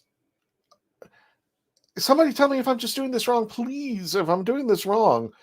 It seemed like they had a whole scene and spent time for one joke, and it was like, it didn't even pay off. I don't... If you remember the scene where the 11th Doctor takes Amy and Rory back to the first written inscription ever in the universe, and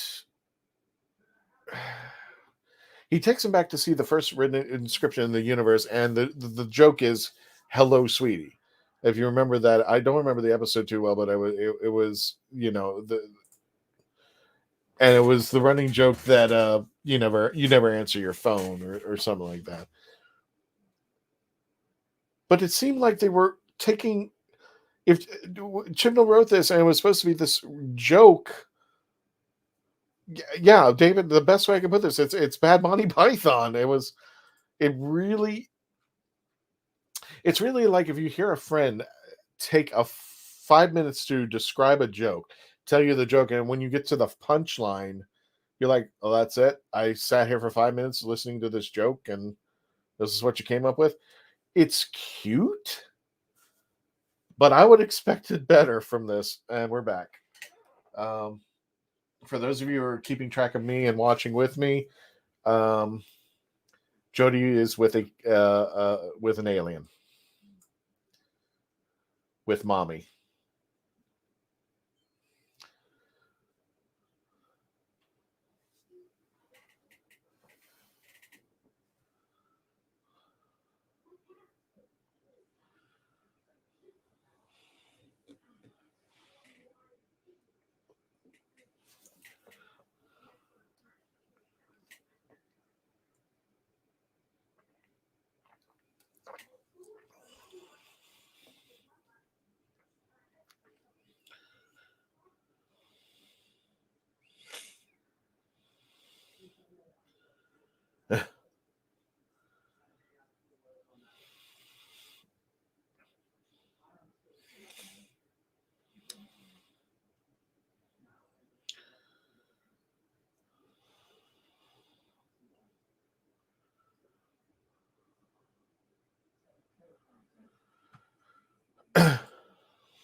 Watch the episode again.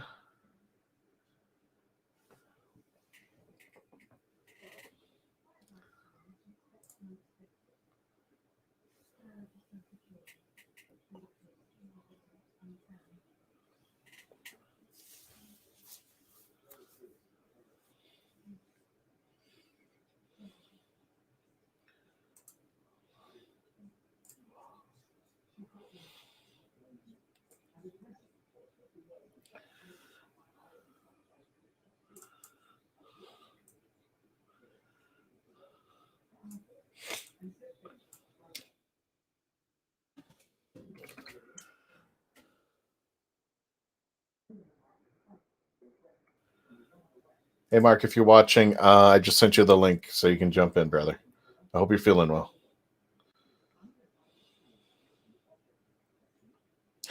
And ladies and gentlemen, I'm not alone today, and I'm hoping he's feeling better for this. Ladies and gentlemen, Mr. Mark Muncy, how you doing, Mark? Hi, I'm alive. Oh You're my gosh. And I yeah, apologize. where are you at? I just finished. So I don't know. I don't know. For those of you who are keeping track while I'm watching, I might spoil it a little bit. We're back at unit. We're sitting down to dinner. Oh, okay. Unit. All right. So yeah, Kate's back, and they're doing the whole Hail Hydra plot line that they stole from Marvel. So we got a lot of retconned alien that's been running, Shield or not Shield, but Unit for years, and no one knows. And the Brigadier never figured it out. What? I'm just okay. I'm going to put up one description that David had mentioned over there. It's about the dog. I'm just going to say that. And David said it best. It's like a bad Monty Python joke. Oh, the joke? Yeah. I was just like, joke. This was the payoff? Seriously? I was like, okay, fine, whatever. Really? Yeah. I'm Mark. I appreciate you being on tonight. Happy Thanksgiving, by the way. Oh yeah, you too. I'm sorry I missed last couple weeks. We're on deadline for the new book, so it's been rough. But yeah, this is crazy. Last week's was so good, and a return to form, and I'm like, I have some hope. I'm watching. I'm keeping an eye on it. It's the first time, and I'll put this on record. It's the first time in a long time that anything that the 13th Doctor has done felt like it was Doctor Who. Yes. I will go on record saying that. It was the first time. I'm happy that a previous person that they met is back. Yes. And I will give a hint to people who've been paying attention to us. We'll be re-interviewing him in January. When is he? So, when is Sean back? Yes, when he comes. Yeah, because spoilers, this individual could not say what was going on, and now I understand why. Yeah. I'm hoping he gets a spinoff because he's the best part of this. Yeah, I see a lot of that happening out there. I see a lot of chatter that he should get his own spinoff. I'm just like, it should be what Jago and Lightfoot was supposed to be in the 70s. Yep. Yeah. You know what? Toss him with the Pasternatter gang. He would fit so well. Oh man, that would be fantastic. He would fit so well. 1904, 1897 is only 7 years later. They've all aged that much. It'll be perfect.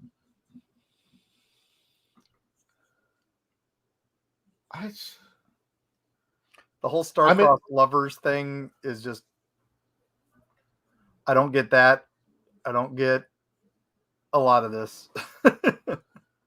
We got a lot of, there we go. Mark says hi.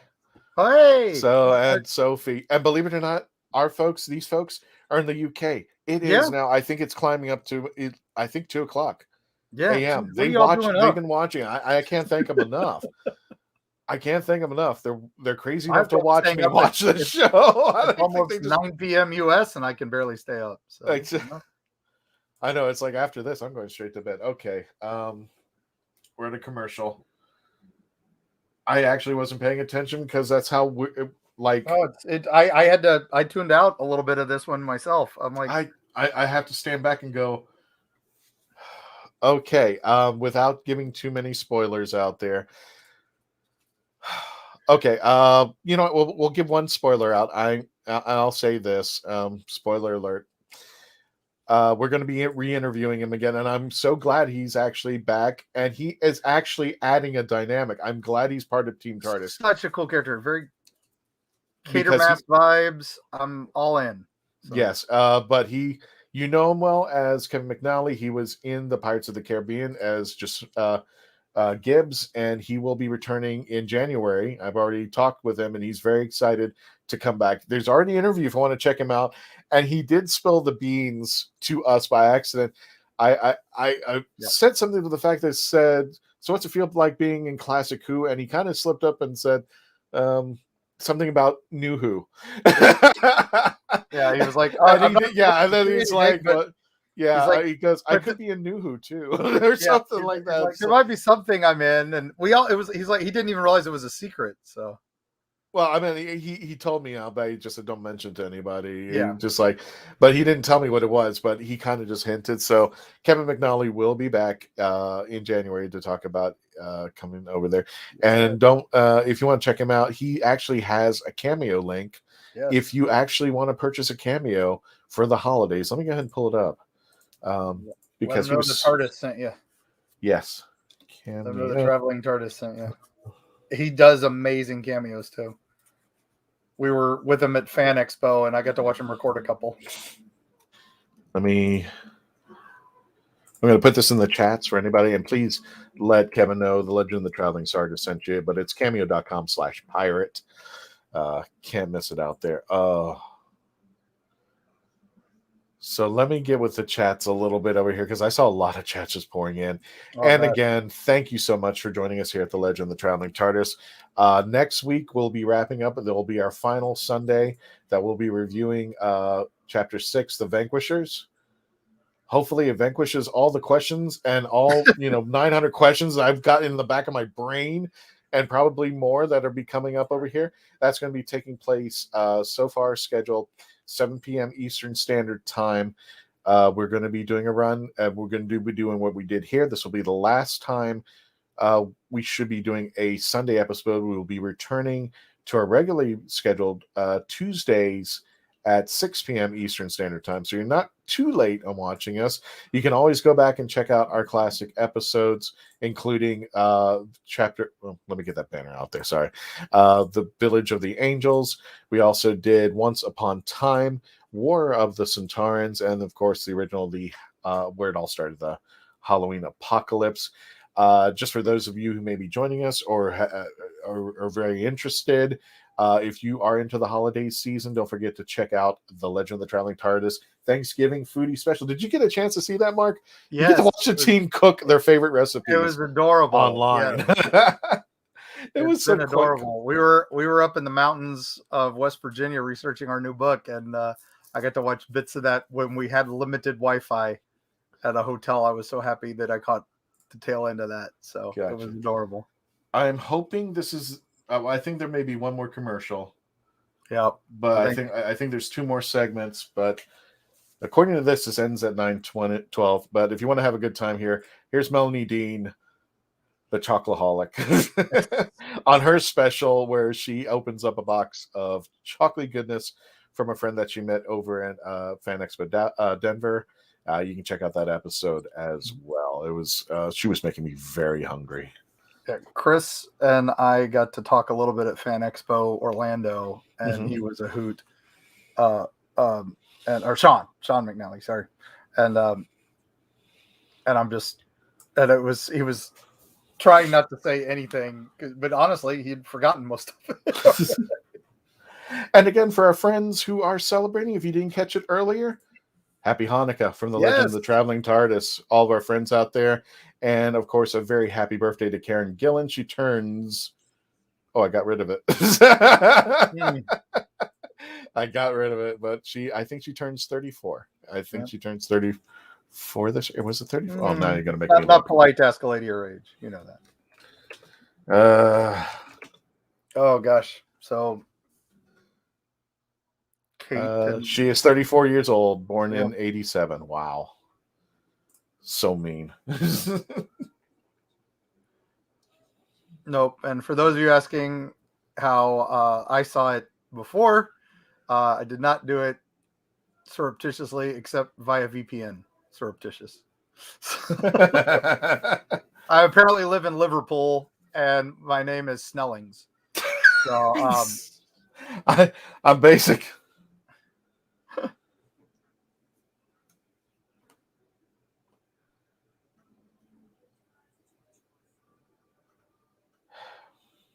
Thankfully, I have some family over there that let me use their license.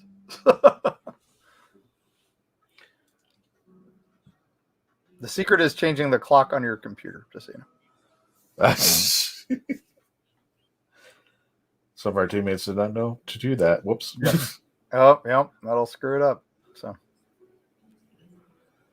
but yeah, I had to come on to talk about this one. So even in pain and agony, I'm here. So because of the pain and agony that this was such a letdown from last week. Well, this is pure Chibnall, where last week he had someone reining him in.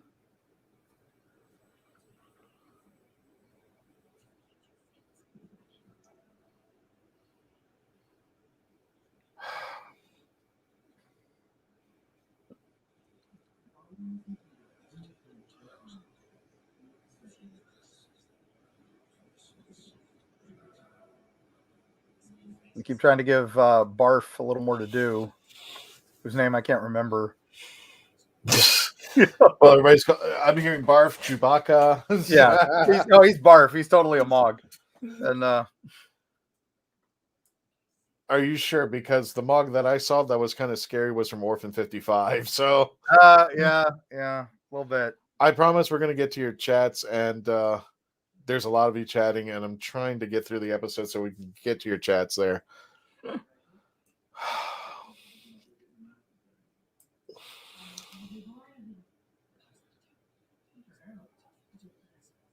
So, it's in the trailer. It's not really a spoiler. I'm in the Kate scene right now.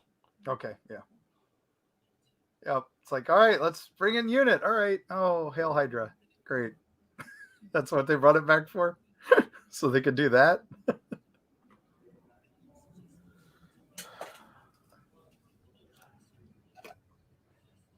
least they're making it so she's smart enough to have not fallen for it. But the Brig couldn't figure this out, right? Exactly. I'm like, Brig. Who's dealing with the Doctor? Sutton, Lipton, any of those guys? Come on, man.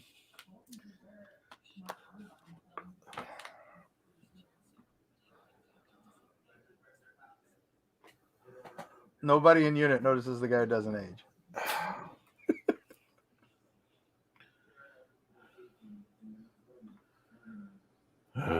Torchwood? I don't know.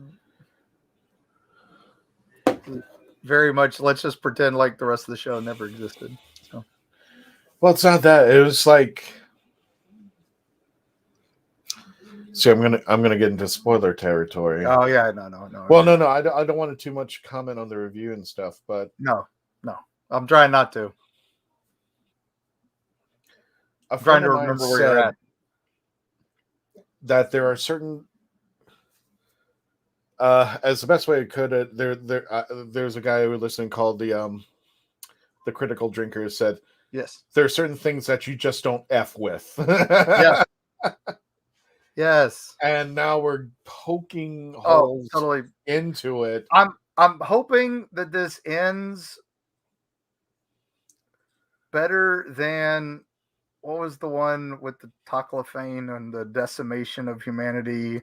And then Marta Jones walks around for a year, and if everybody thinks happy thoughts about the Doctor, everything's better. And a paradox chip or whatever the hell it was, that it was so stupid, so that none of it ever happened. So it was all just and that's exactly, David. I'm right there with you. I'm on for the train wreck at this point. So this is the train wreck I can't turn away from. I got to see it to the end. My fear is if they were going to double down on the Timeless Children, this was the fear. It was like, this is just going to be exactly what they did. Oh, right. I'm your mom. And it's all true. And I remember, I don't know if people remember this, but we became part of the social media for a little bit because social media had come up and said when they first saw the Timeless Children, they were referring to Andrew Cartmel and his the Cartmel master plan. And I had interviewed Cartmel, but I had to interview Andrew beforehand. But the thing was, we were going to interview him the following week. I think you were on that show, weren't you? Yep. Yeah. And he didn't even. Let's ask him. He didn't even realize it was a thing. Yeah, it was just like, so we asked him. I said, like, was it a thing? And I know our other panelists have said, like, well, he didn't see the episode. Yeah. So he doesn't know. But I said we described it to him, and he knows the Cartmel master plan. is this where he's going with it? And he just flat out said no. It was like, this is not the direction. It was a thing you had just done, you know? Yeah, it was just something that just happened. But even he said that it's called Doctor Who for a reason. Yeah, it should have mystery. It should have mystery. I mean, we kind of dabble into the Doctor's history, but the way that Andrew put it was that he is the Lone Ranger. He comes in, he saves the day, he leaves, and people go, "Who is that masked man?" And we never get the answer to that ever. And I loved in 7. I know a lot of people, give poor Sylvester's season some grief, but I loved when he was Merlin in a future incarnation or a forgotten incarnation, right? And I loved that, and it was like that was the kind of stuff I wanted to see, was just more, there's more he's doing or more he hasn't done or stuff we haven't seen, right? Exactly. With all of that, and but this is. Oh, this is a little. This is going way further than what I think. I meant. I doubt Andrew would go into this. Now, I will say this: I spoke to him recently, and he says he actually likes Jodie as the Doctor. I don't know if he's seen any of the episodes. I didn't get too far in the conversation, but he says he's okay with Jodie as the Doctor. Yeah. I don't know if he's okay with anybody who wrote it. All right, David. I'm sorry, man. If you're out, you're out. I understand. The show has become impossible. Well, the writing definitely has at this point out there. Like so today, this episode really did feel like they were.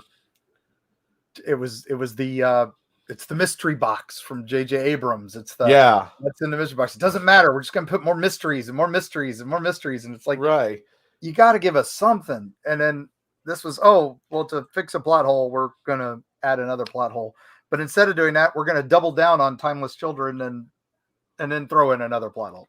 Well, here Christopher says he actually liked the episode. He says some questions maybe, but I get the bigger picture now, especially regards to the vision. Christopher, if you like this, more power to you. And Christopher, by all means, if there's something I'm missing, I asked everybody, am I just dumb? Am I stupid? Am I just not getting this? If there's something I'm missing, please let me know. But for the most part, everybody was saying the same thing. No, I'm not missing out on anything. I mean, if anybody puts it in the chats, by all means, am I doing this wrong? No, please, I've been watching Doctor for 30 plus years. So something is to try to make something bigger. It's just, it's bigger than the universe. It's bigger than the galaxies. It's bigger than the timeline. It's the multiverse. Well, I'm going to say this outright. I see that he's trying to make this into a multiverse. Yes, 100%. I don't like the direction he's doing it if we're going to this route. No. Okay, so I'm assuming this is the last part. Sorry, Carrie, you're on camera a bit. The ship that was missing, I'll just say it out because we're getting closer to the end. The ship that was missing has come back, or at least it got zapped back into hyper. Star-crossed lovers.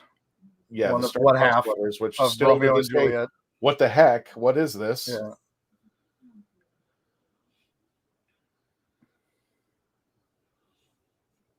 And the big reveal.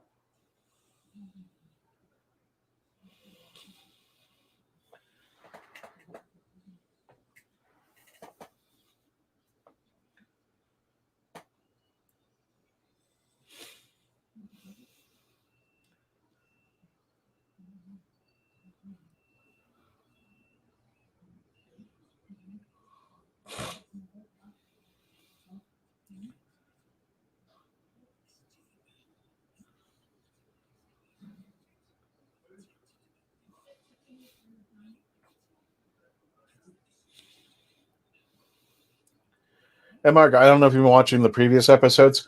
I've been so hard to even give them these a number. Oh, yeah. Oh, yeah. These would be, I mean, I remember when we were reviewing Jodie's first season and we were all upset because we were giving like 6s and 5s. It was the lowest we've ever given anything. And then finally we got the Witchfinder and we were all so happy because we got 8 9s. You know, it was so happy, even though we were all, I think it was the first one that got a 9 from me, but I still only gave it like an 8. And then we were all so happy. It's turned a corner. And then it was right back to, bottom. Right, exactly. And then last year was just we were all struggling then, and then Timeless Children came out. And I'm sorry, I love Dan. Yes, that's what I was saying earlier. It's going to be that whole, we're going to do the TARDIS is going to do a thing, and none of this was ever real, and it was a paradox. It was an alternate timeline, and none of this ever happened. And Martha Jones and David Tennant are back in the TARDIS still. Actually, as funny as it sounds, Dan, I actually seen a meme where there's a picture.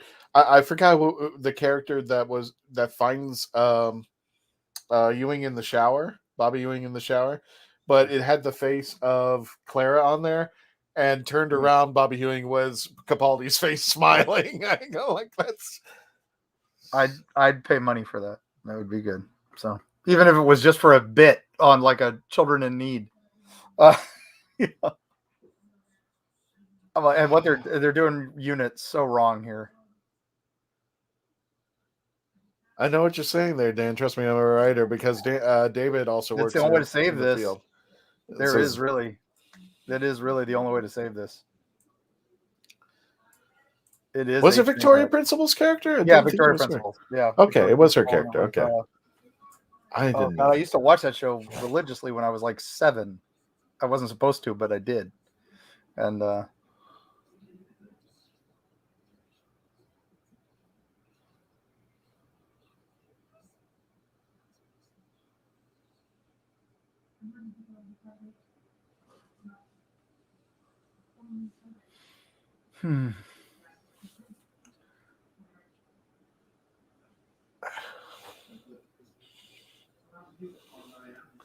they might as well just be saying "Hail Hydra" to all the.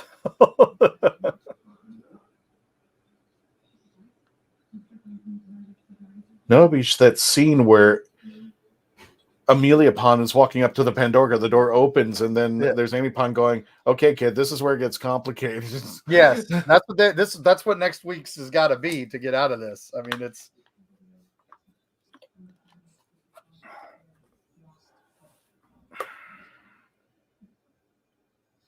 I mean, and legally she can't go back and get them from 1901 because she wasn't able to go save Amy. He wasn't able to go save Amy and Rory and take them back to the present and all that because the whole Weeping Angel magic.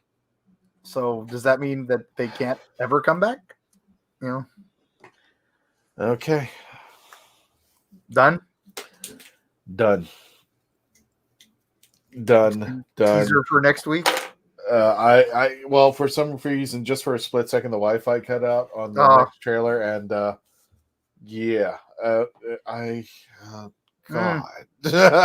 something. Okay, well, Mark, thank you for joining us. Let me go ahead and run through. Wow, the chats have just been firing off there. I can only imagine. Let me get off to where. There's no way that Chibnall is a good writer enough to wind us up next week in a satisfying way.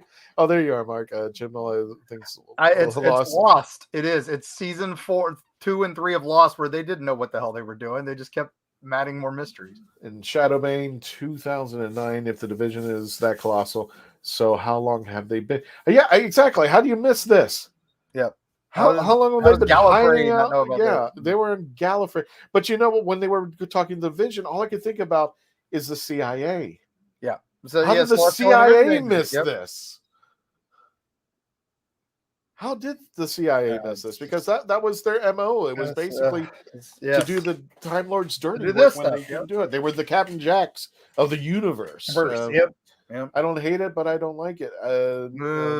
No is Chipper's writing. There we go. Hydrant. The tats. I was like, really? It's really? Fine. Building mystery, no. Building a bomb that's blowing maybe up. It's Sophie, if you watch the episode again and catch something that I guess Around the World in 80 Days. What were they doing out? What were they achieving? What were they doing? Why the Egyptian tomb? Why to bump into the guy from Liverpool? Really? Yeah. That whole mountain scene where he's just like, I've got 3 words. I'm just like, that was a big old joke. Yep. Well, you can pre-order the Flux series now. Yeah, the ad came out. Yep. Hey, pre-order this. This is so bad. It's the worst of the season. Yeah. Anyone got Suey's next? Yes. Oh my God, Marty. But by the way, Z have been posting a campaign in the BBC on how to fix the show. The BBC guests have been deleting and censoring me. Pull the plug on taxpayer funding. Well, oh God, that's another campaign, but yeah. And in fact, we got another year of crap. Yeah. Yep. We got another year. I'm not even going to say please. Just Scooby-Doo this crap. Yep. Just pull off the mask, and it was. It's the bad guy was the master all along, and this was all a dream. It was worse than money. It was surreal. I mean, that wasn't even funny in Dragon Time, and it was all wrong. Yeah, the whole Great Wall of China bit was dumb. And we had some hi. Everybody said hi. Thank you. This is impossibly bad. Yeah. This is the I impossible. got to work. I said, Mark, get some sleep. I appreciate you coming in. I really appreciate you coming in. I appreciate you all staying up all night in the hours just to support us. Thank you so much. Yeah. Thank you all for coming. Yes. Has YouTube shoals and trolls. Well, I know people out there, you know, they have their people who go out there and support their stuff. If nobody believes me, everybody go to Rotten Tomatoes. Trust me. Yeah. The audience and the social media people are so skewed. We were last week. We were all back on board. I mean, they could salvage this. It's just I don't know how. This isn't how and do it in an hour and do it in 90 minutes. Last week, I was all 100% back on board, and I was like, and then I was just in the back of my head, I was sitting there going, because I was going to come on this week to do my preview, you know, my guest, and my guest was like, oh, she's only going to be a weeping angel for about 30 seconds. They're going to fix that before even the name rolls, and they did. I mean, and like before they even ran the title, I was like, really, you know. We're solving the big cliffhanger in a second and a half. That was Desolation of Smog and Battle of Five Armies again, all over again. Oh, sorry. Hang on. I'm looking for something. Hang on, real fast. I spelt this wrong. Dory Moldovar. I think that's it.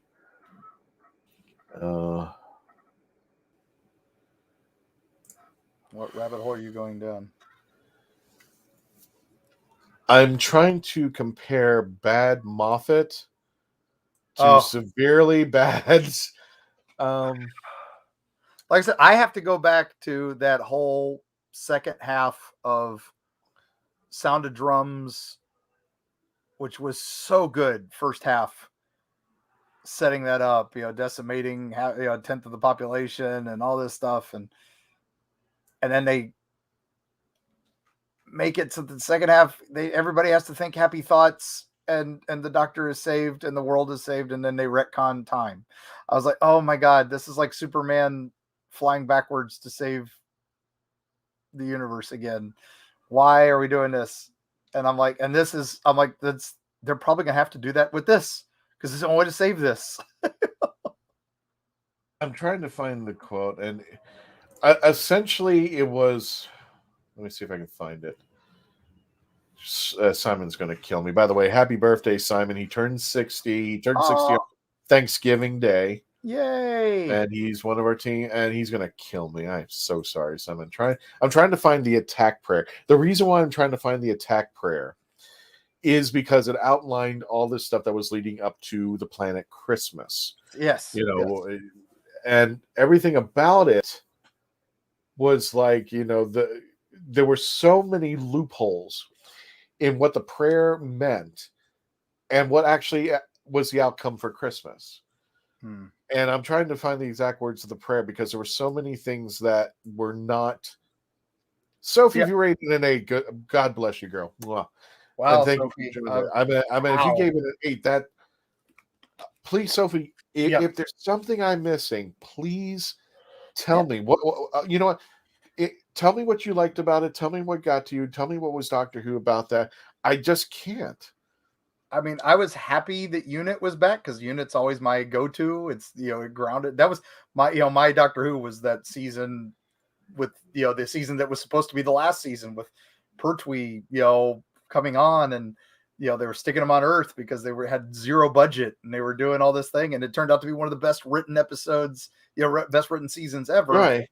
And but I think what should have happened made it so that shouldn't have ever happened. But the thing is, if Ender and Bell get transport to New Universe, it confirmed that. Confirm that, yeah. Yeah, and then Mark Robinson, Doctor will decompression the universe with her sonic magic wand, or the Master has his little was it tissue decompression system thing out there. Yeah, the universe is trapped in her stopwatch now because now that's what the stopwatches do. I don't know. It's Sophie. More power to you, girl. If you can get this a good rating of an 8, I'm thinking of the reverse, maybe the inverse number out there. Like I said, there might be something I am missing. There might be something I'm not catching on. I'm not getting it. Mark's not getting it. We're both big fans. For Sean McNally and being just comic timing and having fun, even with a terrible written script. And then for Kate Stewart showing up and doing the whole I'm going dark and just being badass in the last 30 seconds. But the thing is, that should have been a whole episode itself. Both those should have been whole episodes themselves. In fact, there were like 6 episodes in there that should have just been pulled out. The first episode was just a trailer for the whole rest of the season, and it still doesn't make sense. That's why I said after the first episode, I gave it a good review because, first of all, it was the best episode out of the series that I'd seen at that point. But then looking back in retrospect, I was looking like it looks like a bunch of movie trailers they hammed together and said, "This is the episode of." And the second episode was just as bad, and the third episode, was Shock just as Doctor bad. Who she mum it season help it place she Doctor Who. I'm sorry. Okay. I don't know if you're doing a talk text. I'm sorry. The fact that her mom is well, first of all, is because RTD mentioned Doctor Who's mom, as one of the weeping angels. In the Timothy Dalton episode, in the End of Time, that was done by Claire somebody, and I can't think of her name. God forbid. And she's like, and it was supposed to be one of them was supposed to be Romana, and one of them was supposed to be his mom, right? I think that was at least RTD said it was mom, but now she's calling her mom. So it was Tatooine that mother that was standing. I'm like, there are so many questions, and I'm thinking, being that this is the 5th episode of 6, we got one left. Unless they're going to throw things into those 3 specials next year. There's nothing I can. What resolution? There's too many questions. I'm sorry, I got to say it. It's god awful writing. The best way I can put this is I'm sitting at a dinner table hoping for a Thanksgiving dinner, and somebody pulls out Halloween candy. You're still going to eat it because you're like, ooh. But I'm hungry. It's Halloween candy, but it's not fulfilling. It's not giving me good Who. And this is driving me insane. I am half human on my mother's side. Yes. This is literally grabbing 3 random books off of a bookshelf and reading chapters of each one and then trying to make a story out of it. Exactly. Yeah. Please, and Sophie, I'm not going to begrudge anybody. Please, if somebody has a positive take on this, please put it in the chats. Let me know. Mark candy corn. Yeah. There we go. I'm a guilty pleasure. I kind of like candy corn, even though what Lewis Black said about candy corn is the funniest thing I've ever heard. You never heard of that bit? I've heard it. It's the funniest thing I've ever heard. One batch ever been made. Exactly. It's just recycled. Yeah. But if there's something that you like about this, please put it in the chat. We're not gonna berate. We're not gonna berate. There might be something 100%. I didn't know. We don't judge here. It's just we wanted it to be so good. And after last week, I was so hoping. Yeah, we're not going to judge you. We just want maybe, and this is why we have the show, is we want to talk it over. Yep. Maybe there's something I've missed. Maybe there's something I haven't done. But Mark is feeling the same way. And according to the chats, when I asked people, whether they liked it or not, or had a question about, am I missing something? They're all said no.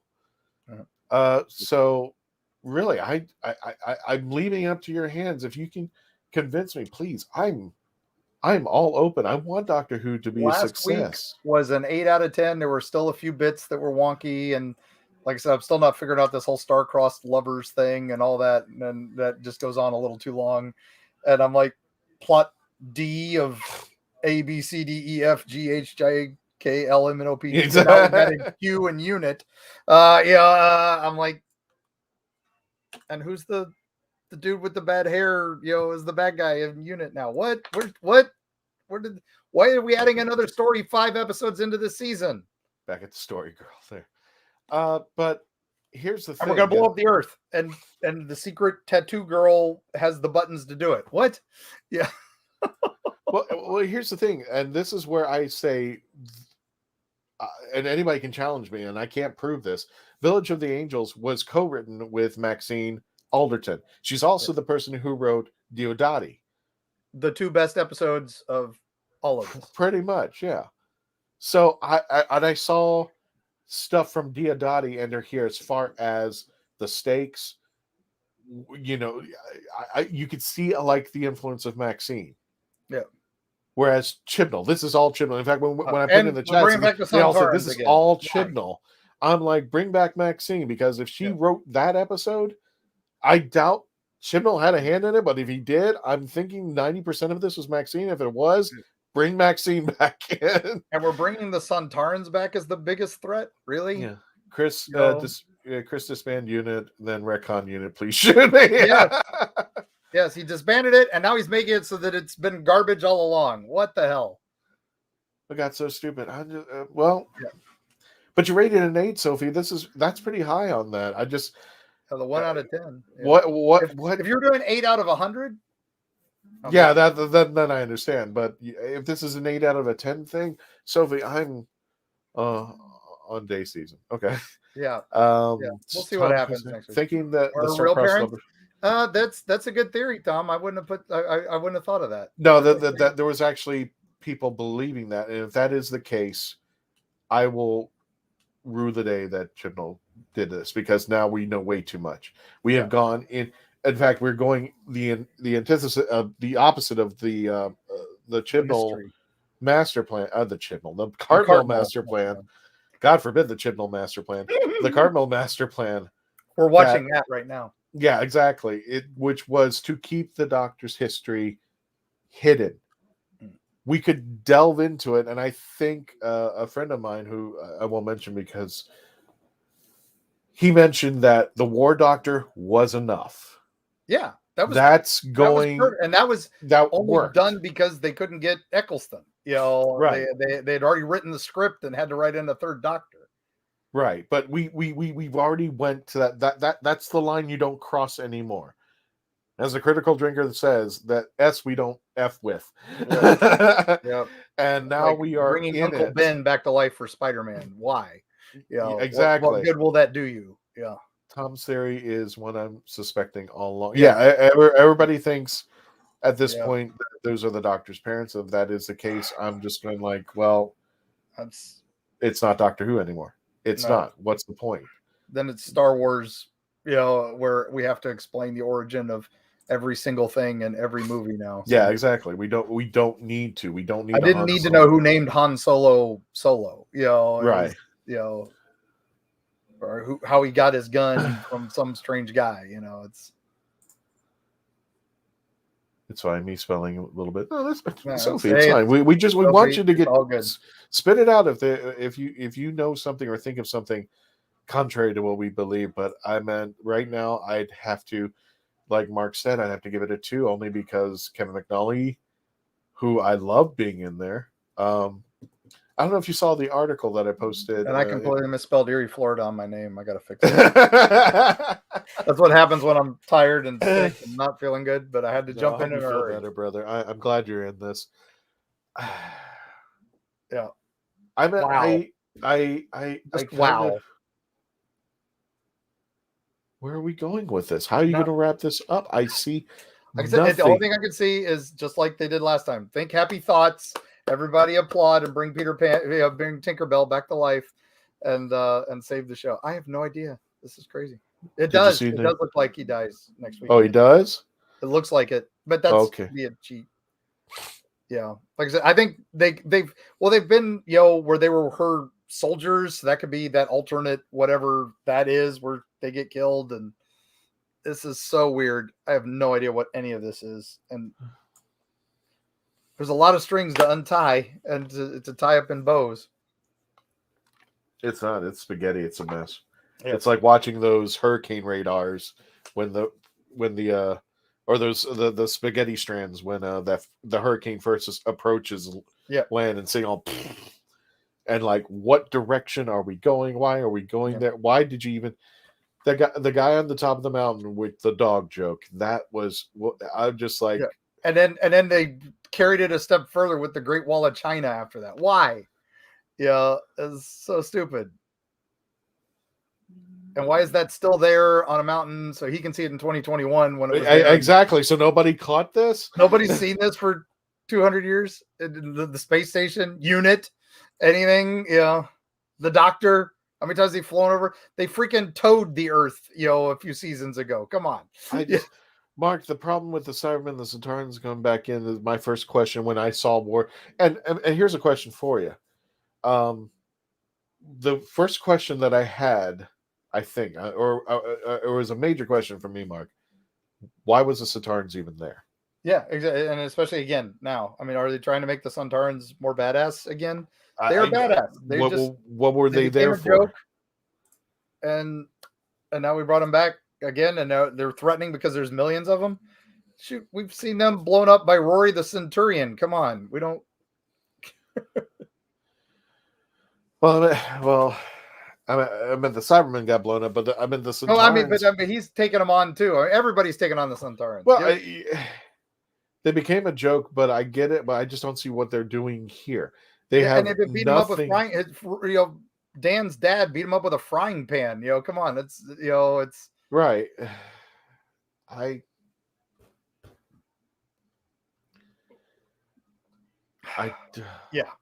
But now Unit can't stop them because Unit is evil. Because Unit is infiltrated by Hydra. How long have they been evil all of a sudden? Yeah. Suddenly they've been infiltrated by the Mara or whatever the hell that guy is with the snake. I'm like, we even ripped that off from Peter Davison. There's a lot of things being ripped off right now. Oh yeah, 100%. Like I said, and I meant when that guy could flick his finger and snap and watched people just fade out. I was just like, oh, yeah. I hope Marvel doesn't catch this. I know. I mean, they've been watching too many Marvel movies, and because we've got Red Skull with the Thanos snap, and we've got the Cenobite girl, who's blue, so she's Skrull or Kree. Yeah, it's just like, I'm only going to say this: if there's somebody in the chats who like this, that's fine. Yeah. Do me a favor right now. Support. If you're on the YouTube, please definitely do this. Help us get our algorithms up. I want you to go ahead and rate the episode 1 through 10. 1 being god awful. Give us a number. 10 being great. Go ahead right now at this moment. Go ahead, give us a 1 through 10 at this moment right now. What you thought, and if you want, please put an explanation in there as to why you rated it. Yeah. As I've told people from the very beginning when I started watching this, Mark, I don't feel like I'm getting through season 13 as opposed to enjoying season 100%. 13. 100%. I feel like if I can just sit through the season, get to RTD in series 14, the 60th, I'll be fine with that. This was Ready Player 2 for me. The book. I so loved the first one. Not 100% one of my favorite books, but it was a lot of fun. I enjoyed the first one. So I waited and I saw Ready Player 2 coming. Watched the movie for Ready Player 1. It wasn't great, but it didn't suck. It just kind of messed with it. Oh, Edward gave it a 7. Edward gave it a 7. Like, I'm looking for anything over 5. Yeah. Okay. Tom gave it a 5. 5, I think, is fair. It's junk food. It is absolute filler. Junk food. It is filler. It is not here to do anything. But to say, oh, look, pretty. Oh, look, here's the Cyberman. Oh, there's look, a reason why Unit is being disbanded. Right. I'm apologizing. This really feels like Chibnall apologizing and fixing all the things he screwed up, but he still doesn't know how to do it. This is how Marvel has made Thor: Dark World so integral to every movie they've done right now. All the way through Endgame, where we had to do this bit in Dark World. This thing from Dark World was important. This thing from Dark World was like their worst movie. This is Chibnall saying, "Oh, these things that you all hated, they're important, and I'm bringing them back and trying to make them better." Hey, Big Ging. Big Ging, 7 out of 10, enjoying it. Too much happening at once, feels rushed. Some intrigued aspects, ideas executed poorly. I agree with you, Bing, but the number with that statement, I'm giving it a 2. Yeah. Based upon, if you're enjoying it, Bing, I love Big last Ging, week. Big Ging. I'm sorry, yeah, Big Ging. If you're enjoying it, more power to you. I'm using your statement, but putting a 2 in front of the 10 instead of a 7. There are some. It's feeling rushed. Too much is happening 100%. at once. Some intriguing aspects there are. It just feels like, as Mark mentioned it feels like a movie trailer. Or for me, when the first episode, the Halloween Apocalypse, it feels like a bunch of movie trailers with no climax to going it. back to that, why was it the Halloween Apocalypse? Why was it the Halloween Apocalypse? There was one mention of triggers in the whole damn episode. What's that? What was that, Mark? I'm sorry. I said, why the hell was there it called the Halloween Apocalypse when there was one mention of trick-or-treaters in the whole damn episode? Yeah. And nothing to do with Halloween, anything else. So anyway, junk food tasted better in this episode. Yes. Well, I like junk food, so yeah. It's And Big Ging and 79, and thank you for joining everybody. Give us a little bit of a help out on the bottom. We're trying to reach 2,000 YouTube subscribers, and we need your help. We're getting very close, but we need a lot of you to help out there. YouTube.com/The Legend of the Traveling TARDIS. Make sure. Sorry. Bless you. Actually, it was something else. Oh yeah, even better. I haven't eaten yet. I ate one bite and I didn't get around to it. YouTube.com/The Legend of the Traveling TARDIS. Also, check out my friend Mark Muncie at Erie, Florida. You can check him out on Spell Instagram. it right, though. Is that spelled right? No, mine's still not spelled right. It's wait a minute. E-R-I-E. Hold on. Watch this. I can't even type my own. Can I have to log out and log back in, I think, to do it. No. I should be able. Oh, there we go. Hey, no. Hold on.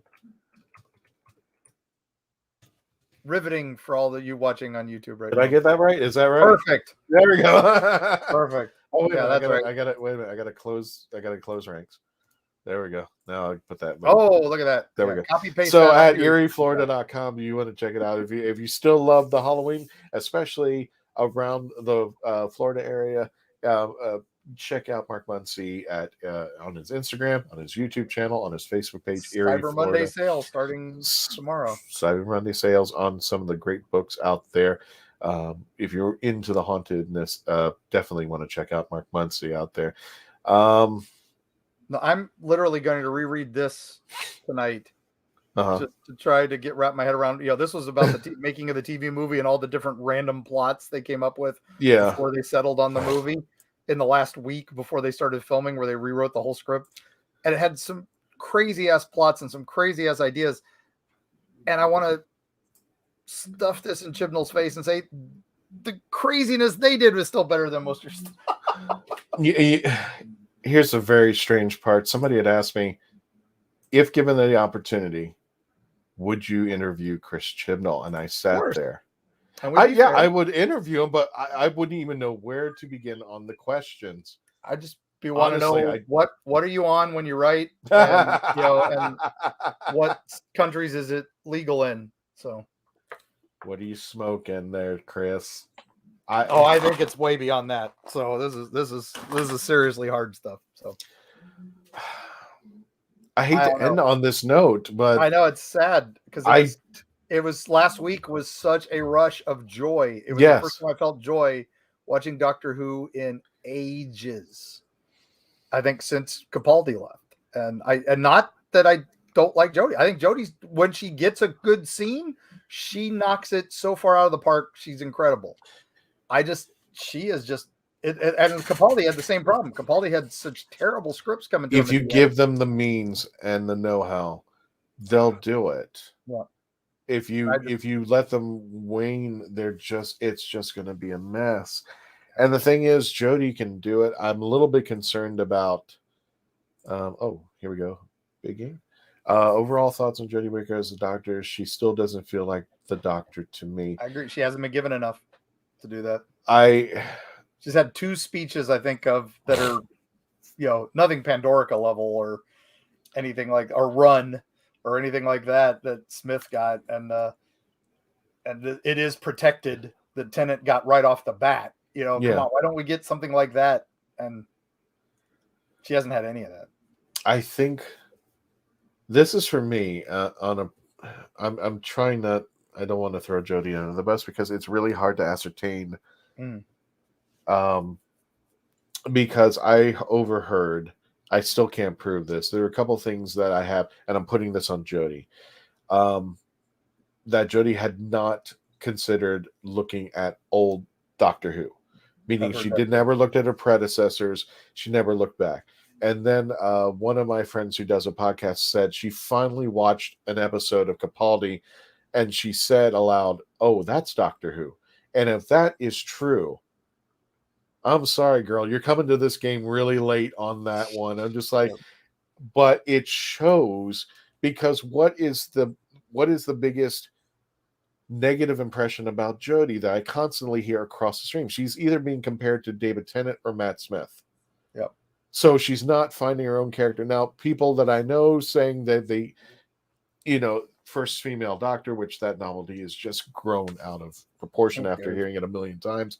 Yeah. I think of her as the actress who is the 13th Doctor and nothing further, because it is an alien. Yeah. It doesn't matter what he or she is packing. Yeah. As far as stuff, this is the alien, the Doctor. And there have been the hints of going, I got an upgrade and all that. Oh, yeah, just a few. Those are the Doctor used to do stuff like that all the time about other things too. It didn't matter. So and I'm like, you know what? So be it. But I keep pulling in, but you're not pulling the character. And this is something that Brian and I had a big disagreement about. Brian Barres, and I said to the fact in the Witchfinder, where the Doctor mentions, if I was a woman, saying to the fact that because I'm a woman, I'm not hurt. And I said, this doesn't work for the Doctor. No. Because even they were almost burned at the stake in one episode. Thank you. I had to bring it up, and I said, this doesn't work for the Doctor, because the entire MO of the Doctor was the Doctor as a he walked into a scenario, says that's wrong, and everybody doesn't listen to him. Yeah. So this is not a new concept for 13. This is just revolving. It's not an evolving concept. That is the Doctor's MO. Yeah. So that I knew what they were trying to do, but it wasn't the character around it. Now, she could have played it to an extent, but that was just bad writing, because, again, like you said, and I use that example of, so what happened to the third Doctor, who was going to be burned at the stake for being a witch, in that cliffhanger doesn't work, and it was a dude. I'm like saying, it's not that you can't put that in there, it doesn't work as the Doctor being the character that's going to say it. Yeah, and like I said, I'm just still fuming about the whole unit thing. This is just so crazy. The uniform jab, yes. Yeah. See, the time that I saw the Doctor, actually, Jodie pushing the Doctor level, was in Revolution, when the Dalek is laughing at her, the hologram Doctor, and then she flips a switch, turns around, goes right into the face, and now laugh at me.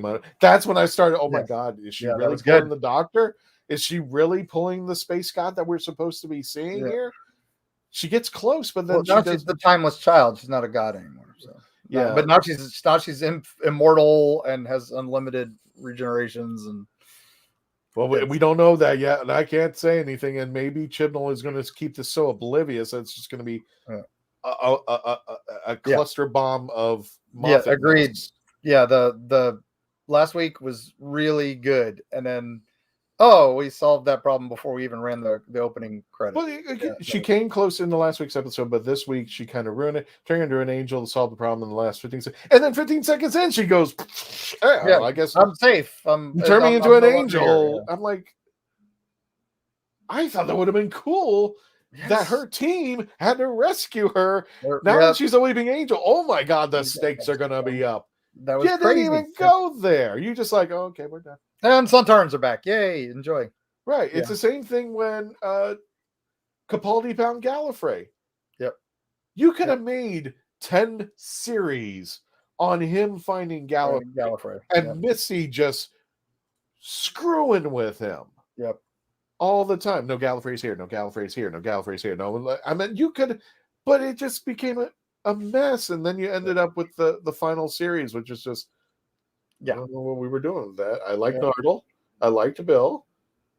I kind of liked Nardole more than Bill. I liked the last season because it felt like old school Who again for the first time in a while. So it felt it, but I was thinking it didn't have enough heart. It was close. It was so close. I could have done without Bill. It's nothing against Pearl Mackie. It's just like I felt that if we had a Nardole 12 Doctor start, I think we would still be talking about Peter Capaldi today. Well, I think I think Bill, Nardole, and Capaldi, if we hadn't been stuck with Clara for 2 seasons, I think we would have. Clara ran overrun. Nothing against Jenna Coleman. Once the Timeless Children arc was done, that's it. They were done with her. They should have done the Christmas special. Yeah. Let her go. Be done. That would have been perfect. She should have left after Danny Pink, because when she ran back into the TARDIS, that made me dislike her as a character. Yes. You got somebody you loved killed, and now you find going back into that blue box acceptable? Yeah. No. After the life that you lived, that would have no, this is too much. I got somebody I loved killed. Yeah. And you ran into that box. That made me hate Claire even more. Yeah. Yeah. Again, they just didn't know what to do with her once her big plot armor thing was done. And that's what I think this is going on. This is honestly, I think they don't know what to do with these characters. They don't, we've lost the heart with Graham, and we've lost, the just so much of this. I'm hoping Sean has been filling that void for me, and I don't. And it's because he's the old white guy. No, it's because he's a good character. You mean Kevin? Good bits.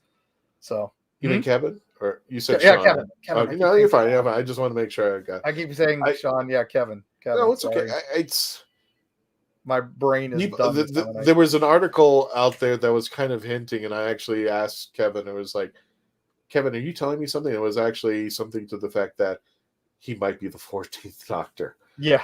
And I wrote back to him and sent the article and said, Kevin, is there something you're not telling me? He goes, no. No, he's so down to earth. So I was just like, okay. So I was like, so, are you getting this? This? He's just like, no. But then again, I'm like, Cameo. My Cameo. Yeah. Get him on Cameo. Let me pull it back up there. Yep. It's Cameo/pirate, I think. Oh, let me go. Here we go. Cameo.com/pirate. Get one of the best cameos you'll ever get. He is wonderful. Sophie, go to bed. I love you, but Sophie, go. On. I'm going to bed. I'm going to bed. It's almost 10 o'clock here, and I'm out. We got work tomorrow. Sophie, God bless you all, for everybody who's in the UK watching us late at night. There, Mark Robinson. What about Fender's there you go. It's going to be like Jack save the Doctor last minute with his vortex manipulator. Why are they even here? Yeah. Why are they even here? I think everybody's right. Doing? It's going to be something stupid like they're her parents or grandparents or. I'm here for the train wreck next week. Yeah. Cheers. I'm watching the Titanic sink. My God. Here's the thing. I know people who have left Doctor Who. I mean, when I mean left. Done. I've got a friend of mine. We're done. I'm like, I don't know where this is going. But this is a role-playing game back in the 80s and all that. He has not watched. He watched the first episode of this season, and he was like, what the hell did I watch? And he just tuned out. He's done. Yeah. And I can tell you. He said, I will literally read it on Wikipedia in 2 years to see what I missed. Yeah, you can read it now. Yeah, it's no, he's talking about like the rest of the season and the 3 specials next year.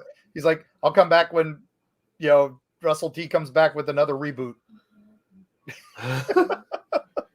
I don't think he's rebooting, but I think he wants to go. Okay, I think he has to. I don't know what you do after that. I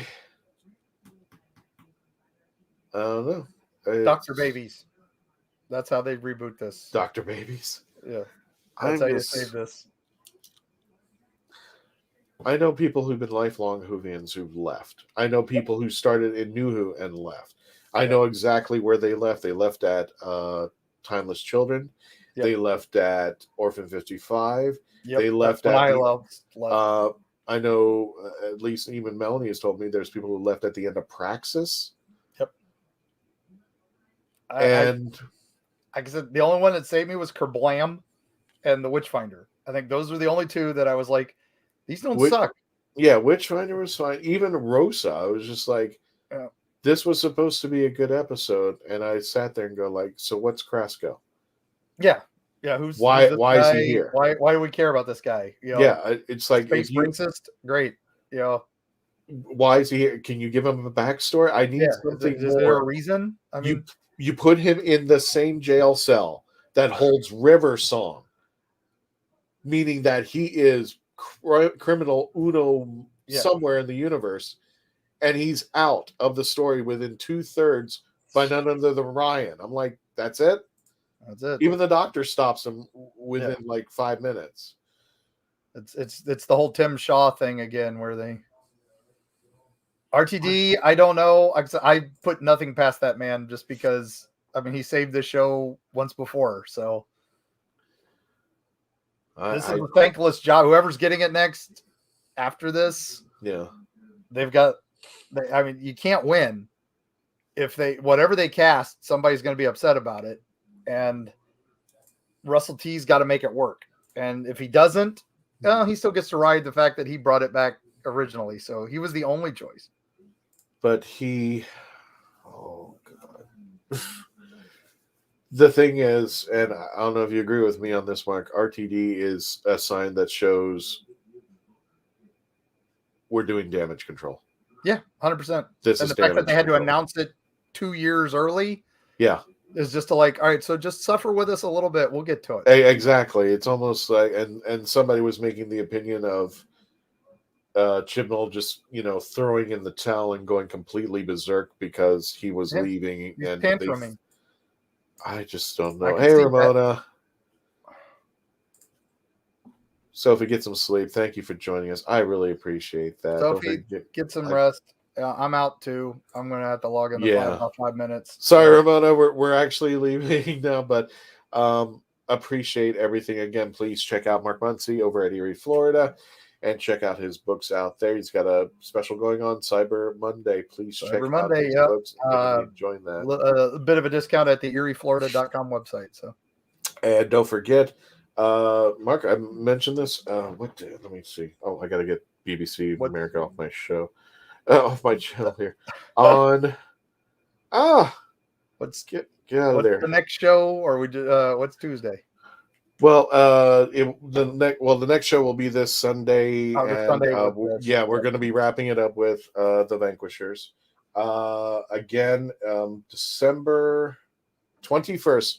We're going to be, after this episode, this coming Sunday, that'll be the last episode. We're going to be returning on Tuesdays. And for our Christmas special, they are coming back on December the 21st at 7 p.m. live. Phantasmagoria will be returning to do a Christmas Doctor Who special, specifically just for the Legend of the Traveling TARDIS out there. Of course, New Year's Day, we will be there doing a live panel and review on the 1st of January 2022. And what that infinity sign means, I have no idea. So, and don't forget, as Mark mentioned, we did a classic Thanksgiving special. So if you're looking for some food ideas for that geekdom in you, please check it out there, and you get to see their live cooking special out there. I think, I don't know if this expired. No, okay, let me say that. The rathole.ca, our friend Dave Chapman, they're doing an Indie Creators giveaway. The winner will be announced Monday, December the 29th. Details in description at linktr.ee/therathole.ca. Check it out there. Tabletop role-playing goodness. You got it there. 3 a.m. going. You guys are incredible. I am serious. You guys are incredible. We got folks like Sophie and Mark who've been staying up until 3 a.m. watching us. That's nuts. Attention, That's information nuts. available. You must patch the telephone device back in. Yeah, that's what they'll do. They'll turn the phone on. He'll get a phone call, and it'll be Bobby from Dallas, and that's what Jodie will get a phone call. It'll be Bobby from Dallas. Mark, did you have any further things to say to anybody before we end the show? I'm in it till the end. As long as Doctor Who keeps airing, I will watch it. Although, like I said, with Ready Player 2, I had to hate read that book because I had to get through it. And there were good chapters at the end that made it almost worthwhile. But Ernie Klein, sorry man, just stick with your strengths. But this is also like this. I'm going to watch this till the end. If I have to hate watch next week, I will hate watch next week because I hate watch this episode. And then I was like, oh, Kate's back. Unit's back. Oh, we're retconning Unit so that it's been infiltrated by the Mara and Hydra. I don't blame you. I hadn't finished I was going to have a sandwich while I was watching this show, and I hadn't finished it. I was just like, okay. But yeah, we've been hit by the turkey coma this weekend. Yep. Everybody, please stay safe. Happy holidays. We'll be back next Tuesday to wrap this up. Moving back to Tuesdays, keep an eye on the schedule. Dave will be doing a special show for the Rat Hole, doing tabletop games and Phantasmagoria in December. Plus, excited for that. I don't know when we're going to do it. I'm hoping we do it next month, but I'm going to announce it, Mark. I'm going to try to do a special. I don't know how we're going to work this out. It might be one of the longest episodes we had. Big Finish Christmas Carol. Ooh. I've been begging people to say, please push this in there. So what we're going to do is, if we have the chance, I want to get you guys ready. We're going to try to cast people from Big Finish Doctor Who into certain roles of what we dream about. But the dice of what was Dave called? The dice of principle or whatever. Doom or whatever the heck. The dice of Doom are going to actually cast by random who those celebrities will be from Doctor Who. Wonderful. Into the roles. So we may have people who might not be in the specific role you have, but we just want to have a little fun with that. But it's all in good fun. Again, for our friend Nick Briggs, we hope for a speedy recovery. He did come down with the COVID just yesterday, and we wish him all speedy recovery out there for Nick. And anybody who might be under the weather with this virus. I know there's a new one from the Transformers movie coming out. Is that what the character is called? Omicron? Omicron. I think it was a con we were signed up for. Yeah, exactly. Something like that. But we want you to all stay safe. Please stay safe out there. Thank you so much, Mark. Thank you for joining me tonight. I was glad to be able to finally get on for a little bit. So good night, all. Stay afterwards, Mark. I'll be right with you. And guys, stay safe out there and always become part of the legend. Have a great night.